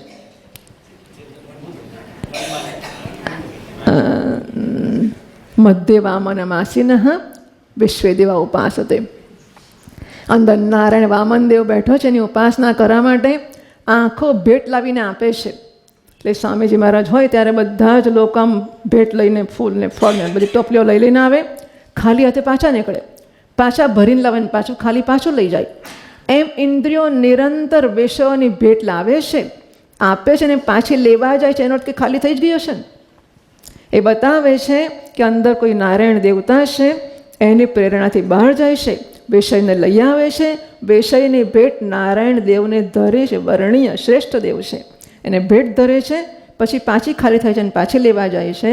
તો જેને માટે આ બધી જ ઇન્દ્રિયો સતત શ્રમ કરીને વિષયોને લઈ આવે છે, એ પણ જડ હોવા છતાં કરે છે. બતાવે છે કોઈકની પ્રેરણાથી. ઉર્ધ્વમ પ્રાણમ ઉન્નયતિ અપાનમ પ્રત્યગસ્યતિ. આ પ્રાણ વાયુ તો બહાર ફર્યા કરે છે, પણ એ આ કાણા ખુલ્લા છે. હા, એને અંદર જવું કે બહાર આવવું એવું જો કોઈ ના કહેતું હોત અને બહાર આવીને અંદર ના જતો હોત તો શું થાત? ખરું ને? પછી બહાર જઈને પાછા આવે છે, વિચાર તો કરો. અને અંદર જઈને બહાર નીકળે છે, ના નીકળે તોય મુશ્કેલી પડી જાય, નીકળે પણ છે પાછો આવે પણ છે. તો અંદર કોઈક એને ખેંચે છે, કોઈક ધક્કો મારીને બહાર કાઢે છે, કોઈક નારાયણ દેવ બેઠો છે અંદર, સતત આ બધાને પ્રેરણા આપે છે, બધાને પોતપોતાના વિષયોમાં જોડે છે. સ્વતઃ અચેતના, જડ હોવા છતાં આ ઇન્દ્રિય પોતપોતાના કામ કરે છે, ભાંતિ પ્રવૃત્ત થાય છે. તામ ભાસ્યૈ, આ જે ભાષિત થઈ રહેલા ઇન્દ્રિયો વગેરે છે, હૃદય અક્ષદેહ વિષયા, પછી હૃદય મન, સૌથી પહેલું મન સૂક્ષ્મ શરીર છે કે સૌથી વધારે શુદ્ધ છે, પ્રતિબિંબ ચેતનનું એ ઝીલે છે. એનાથી પછી ઇન્દ્રિયોમાં, મનમાંથી ઇન્દ્રિયોમાં, ઇન્દ્રિયોમાંથી વિષયોમાં, આમ ચેતના આગળ આગળ પ્રસરે છે.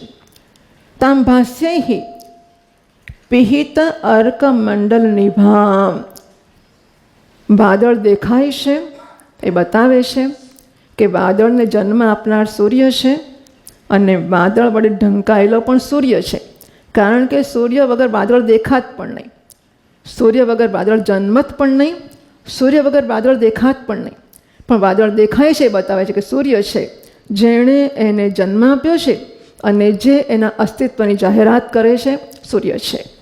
એમ એટલે વાદળને જોઈને વાદળ જોવાની છૂટ છે, પણ વાદળ જોઈને સૂર્યને જોવાની છૂટ છે. હું અને તમે તો વિષયોને જોઈએ છીએ. જરા વધારે ડાયો સાધક હોય તો ઇન્દ્રિયોને જુએ, જરા ડાયો હોય તો મનને જુએ, જરા ડાયો હોય તો ચેતનને જુએ છે.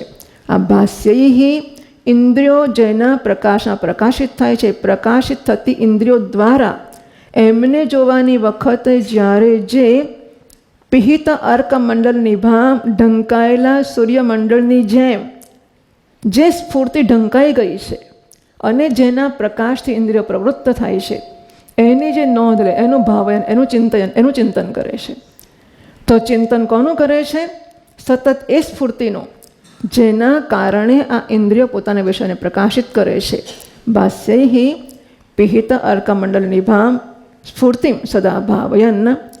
અહમ અસ્મી, કૈન ઉપનિષદમાં કહ્યું, પ્રતિબોધ વિદિતમ મતમ, દરેકે દરેક વૃત્તિ જન્મે છે એની સાથે એ હુંની નોંધ લે છે, અહમ એની નોંધ લે છે. આમ સતત એની ચિંતનની ધારા અહમને કેન્દ્રિત કરીને જ થઈ રહી છે. આ શું છે ને પેલું શું છે એનાથી એ મુક્ત છે, એનું ચિંતન અહમને રાખીને ચાલે છે. આવું જે કરી રહ્યો છે સદા ભાવયન, નિરંતર જે કરી રહ્યો છે. અહીં કહે છે યદ ભાષા હૃદયાક્ષ દેશ વિદેહ વિષય ભાંતિ, આમ કહીને આત્માનું રૂપ કહેવામાં આવ્યું, કારણ કે અયમ આત્મા બ્રહ્મ એ વાક્ય છે આનું. તો જેના પ્રકાશથી હૃદય, ઇન્દ્રિય વગેરે વિષયો પ્રકાશિત થાય છે, એમ કહીને આત્માનું રૂપ કહેવામાં આવ્યું. યા સ્ફૂર્તિ તિર્યંગ નર દેવતા ભેયામિતિ અંતસ્ફુટા ગૃહ્યતે, એ બ્રહ્મનું રૂપ કહેવામાં આવ્યું, કારણ કે જગત સાક્ષિણી પ્રોતા, એ જગતની સાક્ષિણી સંબિત છે, એમ કહીને બ્રહ્મનું રૂપ કહ્યું. બીજી લીટીમાં આત્માનું રૂપ કહ્યું, અને છેવટે ત્રીજી લીટીમાં તામ ભાસ્યૈ પિહિતાર્ક મંડળ નિભામ સ્ફૂર્તિમ અહમ ઇતિ સદા ભાવયન. યા બંને સર્વનામ વાપરીને સમષ્ટિ અને વ્યષ્ટિ ઉપાધિ વિશિષ્ટ સ્ફૂર્તિની વાત કરી. પહેલી લીટીમાં સમષ્ટિ ઉપાધિથી વિશિષ્ટ એ સ્ફૂર્તિની વાત કરી. બીજી લીટીમાં વ્યષ્ટિ ઉપાધિથી ઉપલક્ષિત, એનાથી આવૃતક વિશિષ્ટ એ સ્ફૂર્તિ કે સંવેદ કે ચેતનની વાત કરી. ત્રીજી લીટીમાં અહમ ઇતિ ભાવયન, જે સમષ્ટિ વિશિષ્ટ છે, જે વ્યષ્ટિ વિશિષ્ટ છે, તે જ હું છું, એ પ્રકારે એનો અન્વય કરવામાં આવ્યો. આ જે જાણનાર છે કે ધ્યાન કરનાર છે યોગી, નિવૃત્ત માનસ, નિવૃત્ત એટલે નિવૃત્ત જુદો શબ્દ છે, નિવૃત્ત જુદો શબ્દ છે. નિવૃત્ત એટલે ધન્ય થયેલો જે યોગી છે, જેનું મન મોક્ષ સુખને માણી રહ્યું છે. પ્રસિદ્ધમ યહ સહ ગુરુ, એ મારા ગુરુ છે, એ આગળ કહેવાઈ ગયું છે. હીનો અર્થ પ્રસિદ્ધ પણ કર્યો છે, અથવા હિ એટલે હેત્વર્થ, કારણ કે આવું જાણે છે માટે મારા ગુરુ છે એમ પણ કહેવામાં આવ્યું. યસ્માન નિવૃત્ત માનસ, કારણ કે ધન્યતાનો અનુભવ કરે છે માટે મારા ગુરુ છે. સ્પષ્ટમ. અને પછી 5મા શ્લોકમાં કહે છે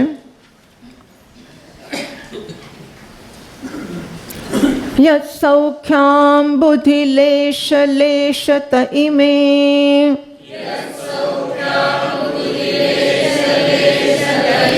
શક્રાદયો નિર્વૃતાઃ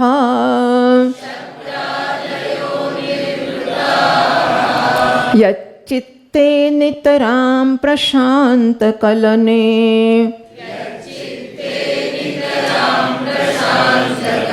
લબ્ધ્વા મુનિર્નિર્વૃતઃ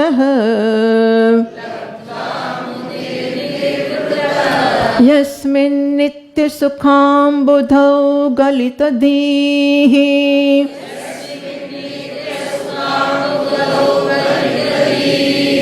બ્રહ્મૈવ ન બ્રહ્મવિત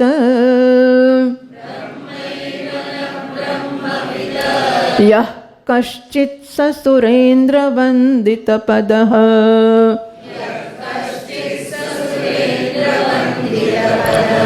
નૂનં મનીષા મમ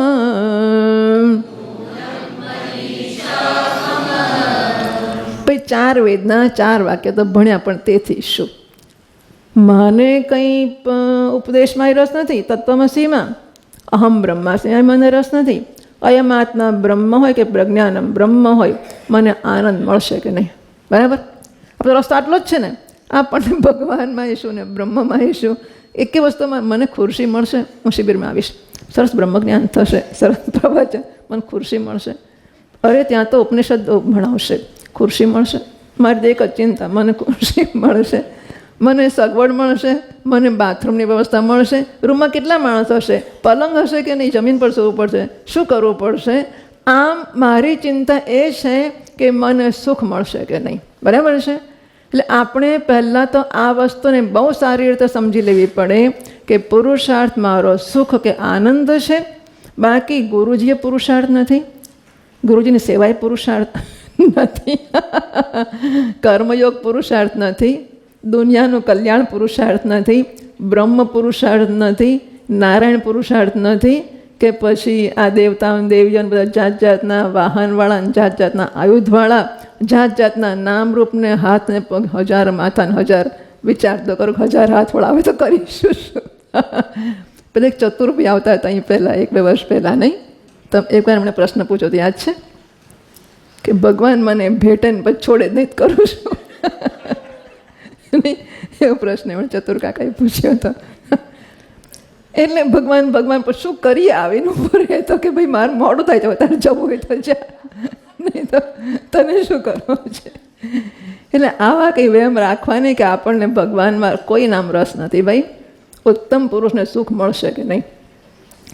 સુખ્ય ઉત્તમ પુરુષ મારો પુરુષાર્થ છે. હા, બહુ સુખ બહુ સુખ બહુ સુખ તમને મળે, મન ના મળે તો મને ગમે. પતિ પત્નીમાંથી પત્નીને બહુ સુખ મળે, પતિને ના મળે, પત્નીને ચારે બાજુ આદર આદર, પતિએ જ પહેલાં એને ઉત્સાહિત કરી હોય કે તું ઊભી રહે ચૂંટણીમાં ને આમને તેમને, અને પછી પત્ની જી ઊભા રહે, પછી એમનો વટ પડીને મોટા માણસ થઈ ગયા. એટલે હવે પતિની પત્નીને બદલે પત્નીના પતિ તરીકે ઓળખાવા માંડ્યા. ભાઈ પછી પતિ ભાઈને રસ પડશે? શું લાગે તમને? પછી એમનો રસ જતો રહે. આટલું સુખ મળ્યું, આટલા મોટા માણસ બન્યા તો અરે પણ તો એ બનીને મારે શું? પછી કેમ ઊભી રહી ચૂંટણીમાં? પછી ઝઘડો કરવાનું શરૂ કરે. એટલે માતાને સંતાન પણ હોય કે ચેલોને ગુરુ પણ હોય, પહેલાં મારી ખુરશી ગોઠવું ને પછી ગુરુજીની વ્યવસ્થા કરું. ખાનગી માતાઓ જ પછી તો જાહેરમાં એવું કરે કે ના ના આપ લઈ લો. આ તો ખાનગી ખૂણામાં ઉત્તમ પુરુષના સુખમાં જ રસ હોય, એમાં શંકા જ નથી. એટલે કોઈએ કોઈ પણ એના શું કરીએ તો સીધું મને હાર પહેરાવે તો ગમે, પણ ના જ પહેરાવે તો હું લાઈન બીજાને પહેરાવું, બીજું શું કરું? રાહ તો જોઉં ને કે મારોય વારો આવશે ને મને લોકો હાર પહેરાવશે. આવું જ હોય, આવું જ હોય. દરેક જણને જેને સુખનું માપ કહેવાતું હોય એ જોઈતું જ હોય. એનું સુખનું માપ બદલાઈ જાય કે હાર પહેરવામાં ત્રાસ છે, જોજો કીડીઓ આવશે ને. એટલે 1-2 વર્ષ પહેલાં એ હાર બંધ થઈ ગયા. બાકી કેવા સરસ હાર ને કંઈ મને લાગે સસ્તા છે, અમદાવાદ વગેરે કરતાં ઘણી ઓછી કિંમતના મળે છે. તો શું કામ ના પહેરાય? અમદાવાદમાં આપણે દિવાળીને દાડે બેસતા વર્ષે પહેરાવો હોય મહારાજને હાર, કંઈ 200-500 મળતો જ ખબર નથી મને. અને અહીં 25 રૂપિયામાં, એકે ભાવ મને નથી ખબર, હું તો ગપ્પા મારું. અહીં 25 રૂપિયા મોટો હાર મળે છે. તો અત્યારે 10 દાડા પહેરાવી દો ને, 8 દાડા પછી 12 વર્ષ માયનાની ચિંતા નહીં, શાંતિ. કારણ કે બહુ મોંઘું છે અમદાવાદમાં, અહીં સસ્તા છે. પણ જેવી ખબર પડી કે હાર, ના ના એવું નથી, આપણે એવું નથી કરતા, પણ જેવી ખબર પડી કે એ હારની જોડે કીડી આવે છે, એ હારની જોડે ઈયળ આવે છે, પછી હારમાં રસ કરો, ભાઈ લઈ જાઓ, અહીં આવીને પહેલાં તમે હાર લઈ લો, અને કાલથી તો લાવશો જ નહીં, હવે હાર જ ના લાવશો. કીડીઓ આવે છે. જો આપણને એમાંથી મળતા સુખમાં રસ છે, એના સિવાયની કોઈ વસ્તુમાં રસ નથી. એટલે જો આપણને આમણે કહેવું હોય ફળ, તો ફળ સુખની ભાષામાં કહેવું પડે એમણે. બાકી અહમ બ્રહ્માસ્મિન તત્વમસી હવે તો સમજાય એટલે પછી શું કરવાનું? પૂછવા આવે કે તત્વમસીનો ઉપદેશ 9 દાડા તત્વમસી 9 વાર કર્યો મહારાજે. એટલે પછી પેલો ખાનગીમાં અપોઇન્ટમેન્ટ લે, સ્વામીજી મળવા આવું જરાક. સ્વામીજી હું શું કરું? એટલે ત્યાં કીધું તે શું કહ્યું ત્યારે આટલા 9 દાડાના 3 વર્ગ 27 વર્ગ લગીને પ્રવચન કરો તત્વમસી. ખબર ના પડી શી પડી? અહમ બ્રહ્માસ્મિ, તત્વમસી નહીં, અહમ બ્રહ્માસ્મિ સમજ પડી ગઈ.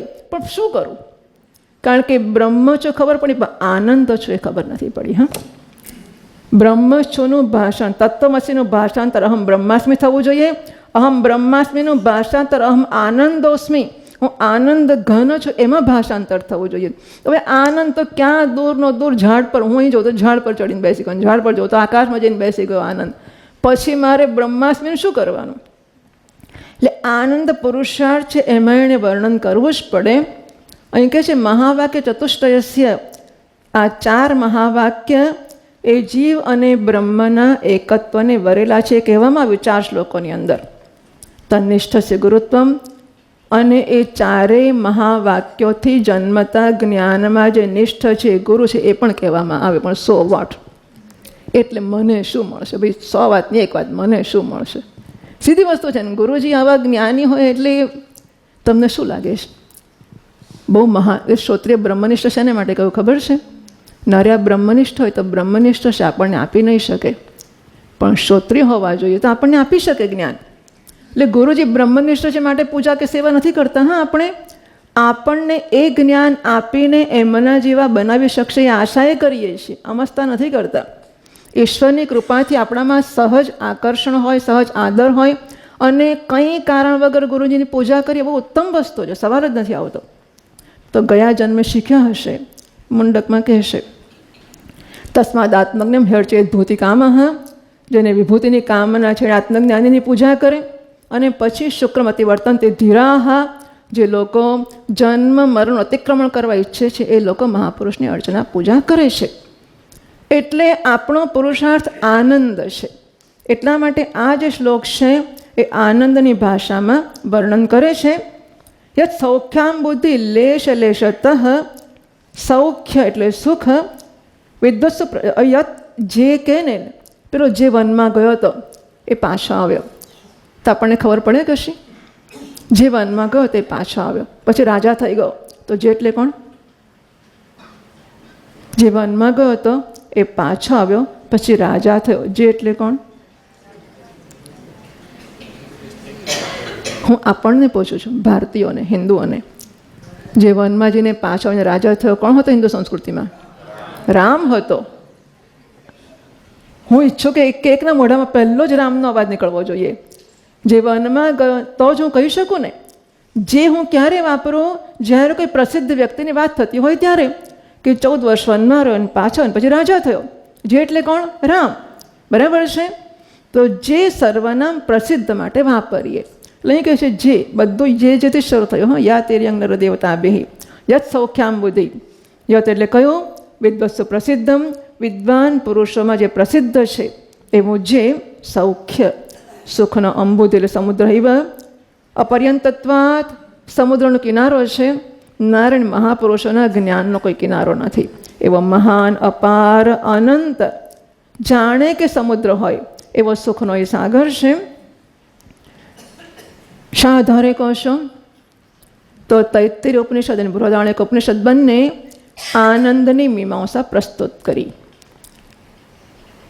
યુવાસ્યા સાધુ યુવાધ્યાયક આશિષ્ટ દૃઢિષ્ઠ બલિષ્ઠ તસ્ય એમ પૃથ્વી સર્વવિત્તસ્ય પૂર્ણા સ્યાત. એક યુવાન છે, આશાઓથી ભરેલો છે, બળવાન છે, ધનવાન છે, અને એને એ બધાની શક્તિની કે ક્ષમતાની સાથે સમગ્ર પૃથ્વી ધન ધાન્યથી ભરેલી આપવામાં આવી છે. વિચાર કરીને સુખ કેટલું હશે. આ સુખને એક એકમ તરીકે શરૂ કર્યું, 100 ગુણો વધારતા ગયા, વધારતા ગયા, વધારતા ગયા. મનુષ્યનો એક આનંદ છે, મનુષ્ય કરતાં 100 ગણો મનુષ્ય ગંધર્વનો આનંદ છે, એના કરતાં 100 ગણો દેવ ગંધર્વનો આનંદ છે, એના કરતાં 100 ગણો ચિરસ્થાયી લોકમાં રહેનારા જે છે પિતૃ એમનો આનંદ છે, એનાથી 100 ગણો આજાન દેવોનો આનંદ છે, એમના કરતાં 100 ગણો કર્મદેવનો આનંદ છે, એના કરતાં 100 ગણો દેવતાઓનો આનંદ છે, એના કરતાં 100 ગણો ઇન્દ્રનો આનંદ છે, એના કરતાં 100 ગણો ઇન્દ્રના ગુરુ બૃહસ્પતિનો આનંદ છે, એના કરતાં 100 ગણો પ્રજાપતિ કે વિરાટનો આનંદ છે, એના કરતાં 100 ગણો બ્રહ્મા એટલે કે હિરણ્યગર્ભનો આનંદ છે. આ બધા લોકોનો વિચાર તો કરો કે 100 ગણો 100 ગણો 100 ગણો 1000 વાર ગુણ કરો. ટૂંકમાં અનંત આનંદ. હિરણ્યગર્ભ કે બ્રહ્માનું સ્થાન મેળવવા બધા ફાંફા મારે છે કે મળી જાય મળી જાય મળી જાય, એવું સુખ મળે, એવો આનંદ મળે. બસ એ દેવતાઓની વાત કરે છે. એતસ્ય એવ આનંદસ્ય અન્યાની ભૂતાની માત્રામ ઉપજીવંતી. જે આ દેવતાઓ છે ને, બધા દેવતાઓને બધા લોકો જે આનંદ ભોગવે છે, સ્વર્ગમાં જઈને એને પુણ્ય કરી અમરાપુરી પામ્યા. શું પામ્યા ત્યાં? જેના મહાપુરુષના જ્ઞાની પુરુષને મળતા આનંદના ટીપાનો જરાક છાંટ ઓળી જાય ને ધન્ય ધન્ય થઈ જાય. બસ આ ફાંફા મારે છે દેવતાઓ અને મેળવી શકતા નથી. જેના આનંદના ટીપા માટે મહાપુરુષો ફાંફા. એટલે જુઓ તમે, વારંવાર આવતો કે દેવતાઓએ પગમાં પ્રણામ કર્યા અને પેલી ચોકી છે ને, એટલે ચરણ પધરાવવાનો નાનો બાજટ, એ પોતાના મુગટથી ઘસી કાઢ્યો. આ વર્ણનો સ્તોત્ર બધા આવે છે. તો આમ મહાપુરુષના આનંદની પ્રાપ્તિની ઈચ્છામાં દેવતાઓએ આવીને પોતાના મુગટો ઘસ્યા ને ગમે એટલું કર્યું, પણ નથી મેળવી શક્યા. પરીક્ષિતને જ્યારે સુખદેવજી મહારાજ કથા કહેવા તૈયાર થયા છે, કથાનો અમૃત આપવા, ત્યારે દેવતાઓ સ્વર્ગનો અમૃત લઈને ત્યાં આવ્યા છે અને એ કહે છે કે અમે આ સ્વર્ગનું અમૃત આપીએ છીએ, એના બદલામાં અમને કથારૂપી અમૃત આપો. પણ દેવતાઓને અધિકારી ન જાણીને સુખદેવજી મહારાજે એમને નથી આપ્યું, પરીક્ષિતને આપ્યું છે. એટલે દેવતાઓનું અમૃત છે એ તો સાપેક્ષ અમૃત છે, અંતિમ અમૃત નથી. નિત્ય અમૃત તો જ્ઞાનામૃત છે, ભવદ્વેષિણી. ગીતામૃત અમૃત છે શાસ્ત્રોનું, એ સંસારનો નાશ કરનારું છે, નિત્ય અમૃત છે. એટલે મહાપુરુષના આનંદના ટીપાઓ માટે દેવતાઓ પણ ફાંફા મારે છે, મેળવી શકતા નથી. એવો શક્રાદેવ નિવૃત્તા. શક્ર એટલે ઇન્દ્ર, તો ઇન્દ્ર વગેરે પણ જેનાથી નિવૃત્ત ધન્ય થઈ જાય. એટલે કે એ મેળવવાને માટે ફાંફા માર્યા કરે અને જરાક છાંટો પડી જાય ને તો ધન્ય ધન્ય થઈ જાય કે વાહ આપણને ઉડ્યો છાંટ મળે. એમ પીવાનું તો મળે જ નહીં, ચાંટવા પહેલાં તો ખલાસ થઈ ગયો હોય, પણ આમ જરાક સ્પ્રિંકલ થાય, જરાક છંટાય ને ક્યાંક નાનું મોટું લાગી જાય, ધન્યથી પાછા જાય, બસ મજા પડી ગયા, જેવો આનંદ થઈ ગયો. એ પ્રસિદ્ધ શક્રાદય ઇન્દ્રાદય. આ પ્રસિદ્ધ ઇન્દ્ર વગેરે જે લોકો છે બધા એનાથી ધન્ય થઈ જાય છે. યચ્ચ કામ સુખમ લોકે યચ્ચ દિવ્ય મહત સુખમ તૃષ્ણાક્ષય સુખસ્ય એતે નાર્હત ષોડશીમ કલા. મહાભારતમાં કહેવામાં આવ્યું કે તૃષ્ણાના ક્ષયનું જે સુખ છે અને કામને ભોગનું જે સુખ છે, યચ્ચ કામ સુખમ લોકે, કામનાનું સુખ છે આ લોકમાં, દિવ્ય મહત સુખમ સ્વર્ગ વગેરેમાં જે દિવ્ય સુખ મળે છે, આ બધા સુખો તૃષ્ણાનો ક્ષય થવાનું જે સુખ છે એવું છે કે આપણે ઈચ્છા પૂર્તિ કરવા દ્વારા, સ્વામીજી મારે જે ચર્ચા કરી કે આપણે ઈચ્છાઓની પૂર્તિ કરવા દ્વારા ઈચ્છિત પદાર્થને મેળવવા નથી ઈચ્છતા, ઈચ્છાના બોજમાંથી નિવૃત્ત થવા ઈચ્છીએ છીએ. કારણ કે એટલો ત્રાસ કે હવે તો લાડુ ખાધા, લાડુ તો એક દડો થયો કે નહીં મને ખબર નથી, કે આજે શું બનાવવાના છે એ ખબર નથી આપણને, પણ એટલે બહુ દાડા થઈ ગયા ને પેલું ગમતું મળ્યું નથી, બરાબર ને, એની રાહ જોઈએ અને પછી મળ્યું, હાશ મજા પડી ગઈ. તો પેલો જે બોજો છે એમાંથી નિવૃત્ત થઈએ, મુક્ત થઈએ, એનો આનંદ છે. એટલે ઈચ્છાના બોજાથી મુક્ત થવું છે. એટલા માટે આનંદવલ્લીમાં કે આનંદ મીમાંસામાં શ્રોત્રિયસ્ય ચ અકામહતસ્ય મનુષ્યને આનંદ મળે છે એ 1 એકમ છે, એના કરતાં 100 ગણો ધારો કે મનુષ્યથી ચડિયાતો આનંદ મનુષ્ય ગંધર્વને મળતો હોય, ત્યાં ઉમેર્યું શ્રોત્યસ્ય ચ અકામહતસ્ય, મનુષ્ય ગંધર્વ થયા વગર જે પુરુષ કામનાઓથી ઘવાયો નથી એ સુખી જ છે. એટલે પરદેશ જવું ને કેટલું અથડાવવું કૂટાવવું ને પછી સુખ ભોગવવું એના કરતાં ઈચ્છા જ ના થાય એ સુખી નથી. પેલું શું અમરનાથ નહીં કૈલાસ માનસરોવર બહુ કષ્ટ લઈને લોકો જતા હોય છે. પાછું એનું નામ ધાર્મિક અપાય એટલે આપણાથી કંઈ કહેવાય નહીં. અમારે કંઈ કામના નહોતી, આ તો પુણ્ય હતું એટલે ગયા, બરાબર છે.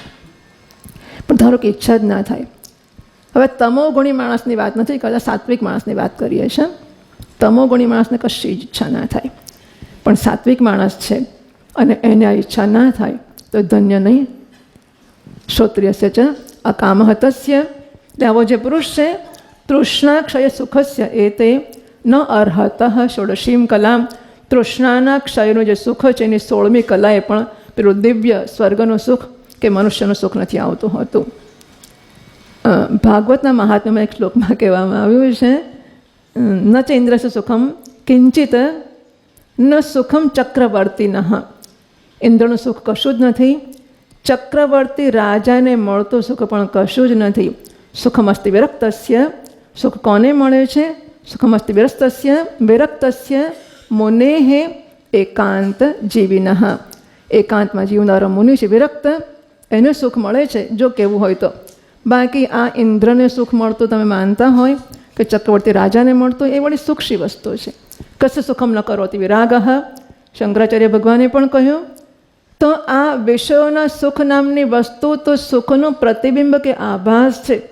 એ જો આટલો ખેંચી શકતો હોય આપણને, તો ખરું સુખનું જે સ્વરૂપ છે જે નિર્નિમિત્ત છે, આ સુખના આભાસ માટે જન્મોથી મહેનત કરીએ છીએ અને હજુ જન્મો કરીશું. જો આપણે એના બિંબ તરફ નજર નહીં માંડીએ તો આપણે તો માંડી ચૂક્યા જ છીએ, સવાલ જ નથી આવતો. તો આપણે એમાંથી ચૂકી જઈશું. આપણે તો એકે જન્મ છોડવો નથી, નહીં આવતો શું કરવા. તો એટલે સુખની મીમાંસા કરતાં નક્કી કરવામાં આવ્યું કે બ્રહ્મ જ્ઞાનનું, બ્રહ્મ એટલે સ્વતંત્રતાનું, હા, બ્રહ્મ જ્ઞાન એટલે હું સ્વતંત્ર છું, હું આનંદ ઘન છું, નિર્નિમિત્ત સુખ મારું સ્વરૂપ છે. હું બ્રહ્મ છું એટલે આવું, આ હું આનંદ છું, સુખ છું, એ મારું સ્વરૂપ છે. યત ચિત્તે નિતરામ પ્રશાંત કરને લબ્ધ્વા મુનિ નિવૃત્ત, એ જે સુખ છે સુખનો સાગર, જેના છાંટાને મેળવીને દેવતાઓ પણ ધન્ય થઈ જાય છે. એ સુખના નિતરામ અને મુનિ પણ. તો મહિમના સૂત્રમાં વર્ણન કરવામાં આવ્યું કે એ ધ્યાનમાં બેઠેલો યોગી છે, એ જે કંઈક દર્શન કરે છે દર્શનથી ધન્ય થઈ જાય છે. ચિત્તે નિતરામ પ્રશાંત કલને, અત્યંત શાંત અને સ્થિર હૃદયમાં. જુઓ, તમે અને મેં બધાએ આ અનુભવ કર્યો જ છે અને કેટલીય વાર કર્યો છે અને રોજ કર્યો છે. જ્યારે મારું મન પ્રસન્ન છે, શાંત છે અને કશું માગતું નથી, કોઈ અડધી ક્ષણ જરાક કે આગલો બહુ મોટો પ્રોજેક્ટ પૂરો થયો છે અને નવો પ્રોજેક્ટ જન્મ્યો નથી અને આ પૂરો હાશ સરસ, બસ ત્યારે આપણને કોઈ પ્રકારની અશાંતિ નથી. કારણ કે આપણે કોઈ વૃત્તિ કે ઈચ્છાને વરેલા નથી.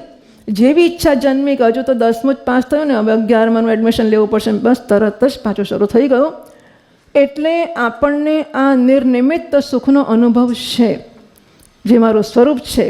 ઈચ્છાઓ આગંતુક છે ને પકડી રાખેલી છે, જેના દ્વારા બોજ ઉત્પન્ન થાય છે.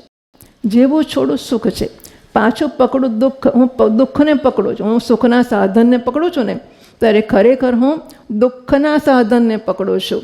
કે એ નથી આવતું એટલે દુઃખ છે, આવશે એટલે જતું રહેવાની ચિંતામાં દુઃખ છે, જતું એટલે વિરહનું દુઃખ તો છે જ છે. એટલે સુખનું સાધન સમજીને જેમાં આશા માંડું છું એ મારા દુઃખનું જ નિમિત્ત બને છે. આગમા પાયના અનિત્યાહ, આ બધી વસ્તુ દુઃખ યોનયઃ, દુઃખની યોની છે. આમ આ બધાથી મુક્ત એવું જે મારું સ્વરૂપ છે, લબ્ધા મુદિર નિવૃત્ત, નિતરામ પ્રશાંત કલને, પોતાના મનમાં કે ચિત્તમાં કે અંતઃકરણમાં અત્યંત શાંત છે, અર્થાત જ્યારે એમાં કોઈ વૃત્તિ નથી. ચિત્ત અને ચિત્ત બે શબ્દો છે. ચિત્ત એમાં એક અડધો તકાર છે. ચિત્ત એમાં એક અડધો ને એક આખો, 2 છે, બરાબર છે, દોઢ છે. તો ચિત્તમાં આખો ત ઉમેરાય ત્યારે ચિત્ત બને છે. એ આખો ત નીકળી જાય તો ચિત્ત થઈ જાય છે. આ ચિત્તનો ત કોણ છે? વિષય અધ્યાસ. ચિત્તમ ચિત્ત બીજાનિયાત તકાર રહિતમ યદા. ચિત્તને ચિત્ત સમજવું જોઈએ. ક્યારે? એક ત કાઢી નાખીએ ત્યારે. તો શું છે? તકારો વિષય અધ્યાસ. વિષયનો અધ્યાસ કરવો એ જ તકાર છે. જપા રાગો મણવ્યથા. જે મણીમાં લાલ જપાકુસુમનો રંગ લાગી ગયો હોય એમ વિષયનો અધ્યાસ લાગી જાય ચૈતન્યને, માટે ચિત્ત બને છે અને વૃત્તિ જન્મે છે. વૃત્તિ ના જન્મે તો ચૈતન્ય સ્વરૂપ પોતે જ છે. બસ આવું જે ચિત્ત, શાંત ચિત્ત સ્વરૂપ છે એમાં એને અનુભવીને ધન્ય થઈ જાય છે. મુનિ નિવૃત્ત યસ્મિન નિત્ય સુખાંબુધૌ ગલિત દિહિ. જે નિત્ય સુખ સાગરમાં બુદ્ધિ વિલીન થઈ ગઈ છે, ગલિત થઈ ગઈ છે. મીઠાની પૂતળી સમુદ્રની ઊંડાઈ માપવા ગઈ. રામકૃષ્ણ પરમહંસ મહારાજ દાખલો આપે છે. મીઠાની પૂતળી સમુદ્રની ઊંડાઈ માપવા ગઈ, પાછી આવીને કહે છે કે કેટલો ઊંડો છે. ગલિત ધીહી, એને ગલિત થઈ ગઈ. એમ આ વૃત્તિ જોવા ગઈ એ બ્રહ્મને, પોતાના સ્વરૂપને વિષયીકરણ કરવા ગઈ, એનું ગલિત થઈ ગઈ, એનું અસ્તિત્વ જ ના રહ્યું. ગલિત ધીહી બ્રહ્મૈવ ન બ્રહ્મવિત. એ બ્રહ્મ સ્વરૂપ થઈ ગઈ. આત્મબોધમાં કહ્યું અજ્ઞાન કલુષમ જીવમ જ્ઞાનાભ્યાસાત વિનિર્મલમ કૃત્વા સ્વયં નશ્યેત જલમ કતકરેણુવત. ફટકડી પાણીમાં નાખી ગંદકી સાફ કરવા, ખાલી ફેરવવાની. આવો ગાંગડો હોય ફટકડીનો, મોટી કોઠી ભરેલી હોય, ખાલી ઉપર આમ પાણીને અડકે એવી રીતે 1-2 આંટા મારી લો, પછી કાઢી નાખવાની બસ. અને સવારે બધો કચરો બેસી ગયો હશે, ફટકડીએ બેસી જશે. જલમ કતકરેણુવત. કતકરેણુ નિર્મળીના બી કહે છે, તો ફટકડી. તો એને નાખતા કચરાને લઈને પોતે પણ બેસી જશે, પોતે ગંદકી નહીં કરે. એમ આ વૃત્તિ છે, એ વૃત્તિ બાકીની બધી ઓળખોને દૂર કરશે. બ્રહ્માકાર આ વૃત્તિ મારી પરિચ્છિન્નતાની ઓળખાણ છે. હું સ્ત્રી છું, પુરુષ છું, મનુષ્ય છું, સુખી છું, દુઃખી છું, જાડો છું, પાતળો છું, બધી જ મારી ઓળખોને સાફ કરી નાખશે. માત્સ્ય ન્યાય, મોટો માછલો નાના માછલાને ખાઈ જાય એમ બધી વૃત્તિઓને ખાઈ જશે, બધી ઓળખને ખાઈ જશે. અને છેલ્લે અહમ બ્રહ્માસ્મિ વૃત્તિ રહેશે ખરી. જલમ કતકરેણુવત. એ પોતે પણ શાંત થઈ જશે. અહીં સુંદર રીતે કહે છે ટીકાકાર, સુખસ્ય વિષયજનિતસ્ય. વિષયનું જન્મેલું જે સુખ છે એ વૃત્તિને અધીન છે, માટે ક્ષણિક છે. છતાં પણ અવિષયજનિતસ્ય વૃત્તિ અધીનત્વ અભાવાત. વિષયથી જન્મેલી એટલે આ ક્ષણિક છે વૃત્તિ, પણ જે વૃત્તિ વિષય વગર જન્મી છે, બરાબર, મારા સ્વરૂપની ઓળખ, વૃત્તિ અધીનત્વ અભાવાત. એ વૃત્તિને અધીન નથી, એટલે ઘડાને અધીન નથી. ઘડાકાર વૃત્તિ છે, ઘટાકાર વૃત્તિ છે, પણ બ્રહ્માકાર આ વૃત્તિ બ્રહ્મ નામના આવા વિષયને અધીન નથી. અને માટે એ નાશ પામે છે, પણ એ ક્ષણિક ઓળખ કરાવીને જતી નથી. અતએવ અપરિચ્છિન્નત્વમ ચ, એટલે નિત્યત્વમ અપરિચ્છિન્નત્વમ ચ. આ જે બ્રહ્માકાર આ વૃત્તિથી ઓળખ કે જ્ઞાન જન્મ્યું, કારણ કે એ ઘટાદી અનિત્ય પદાર્થ પર આધારિત નથી, માટે એ વૃત્તિ જતી રહે છે, પણ ઓળખ નિત્ય રહી જાય છે. પેલી કન્યા લગ્ન કરીને ગઈ, એટલે શરૂમાં હું વહુ છું અને પુત્ર વધુ છું ને આવું બધું ચાલતું હશે. હવે વૃત્તિ જતી રહી, રોજ ગોખે છે કે હું કન્યા પુત્ર વધુ છું કે પત્ની છું, પણ ઓળખ રહી ગઈ ને. આ બધું જાણે તો કશું નવું જ નથી. વૃત્તિ જતી રહે છે અને ઓળખ સ્થાયી થઈ જાય છે. આમ બ્રહ્માસ્મિ વૃત્તિ જતી રહી અને હું બ્રહ્મ છું, આ ઓળખ એની સ્થાયી થઈ ગઈ. તત્ર તસ્મિન નિત્ય સુખાંબુધો, અનિત્ય સુખ સાગરમાં એની બુદ્ધિ ગલિત વિલીન થઈ ગઈ છે. દિહિ બુદ્ધિ બ્રહ્માકાર વૃત્તિ, બ્રહ્માકાર વૃત્તિની સ્થિર થઈ ગઈ છે કે વિલીન થઈ ગઈ છે. તથા સહ બ્રહ્મ એવ, બ્રહ્મ સ્વરૂપ એવ ન બ્રહ્મવિત.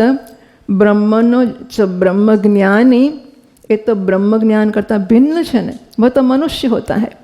મહારાજ શ્રી કહે છે બ્રહ્મ જ્ઞાની તો માણસ હોય છે, આ માણસ નથી, બ્રહ્મ છે. એ બ્રહ્મ જ્ઞાની નથી થતો, બ્રહ્મવિત નથી થતો. એટલે મુંડકમાં કહેશે સયો હવે તત્ પરમમ બ્રહ્મવેદ બ્રહ્મ એવ ભવતી. એ પરબ્રહ્મને જાણનારા બ્રહ્મ બની જાય છે.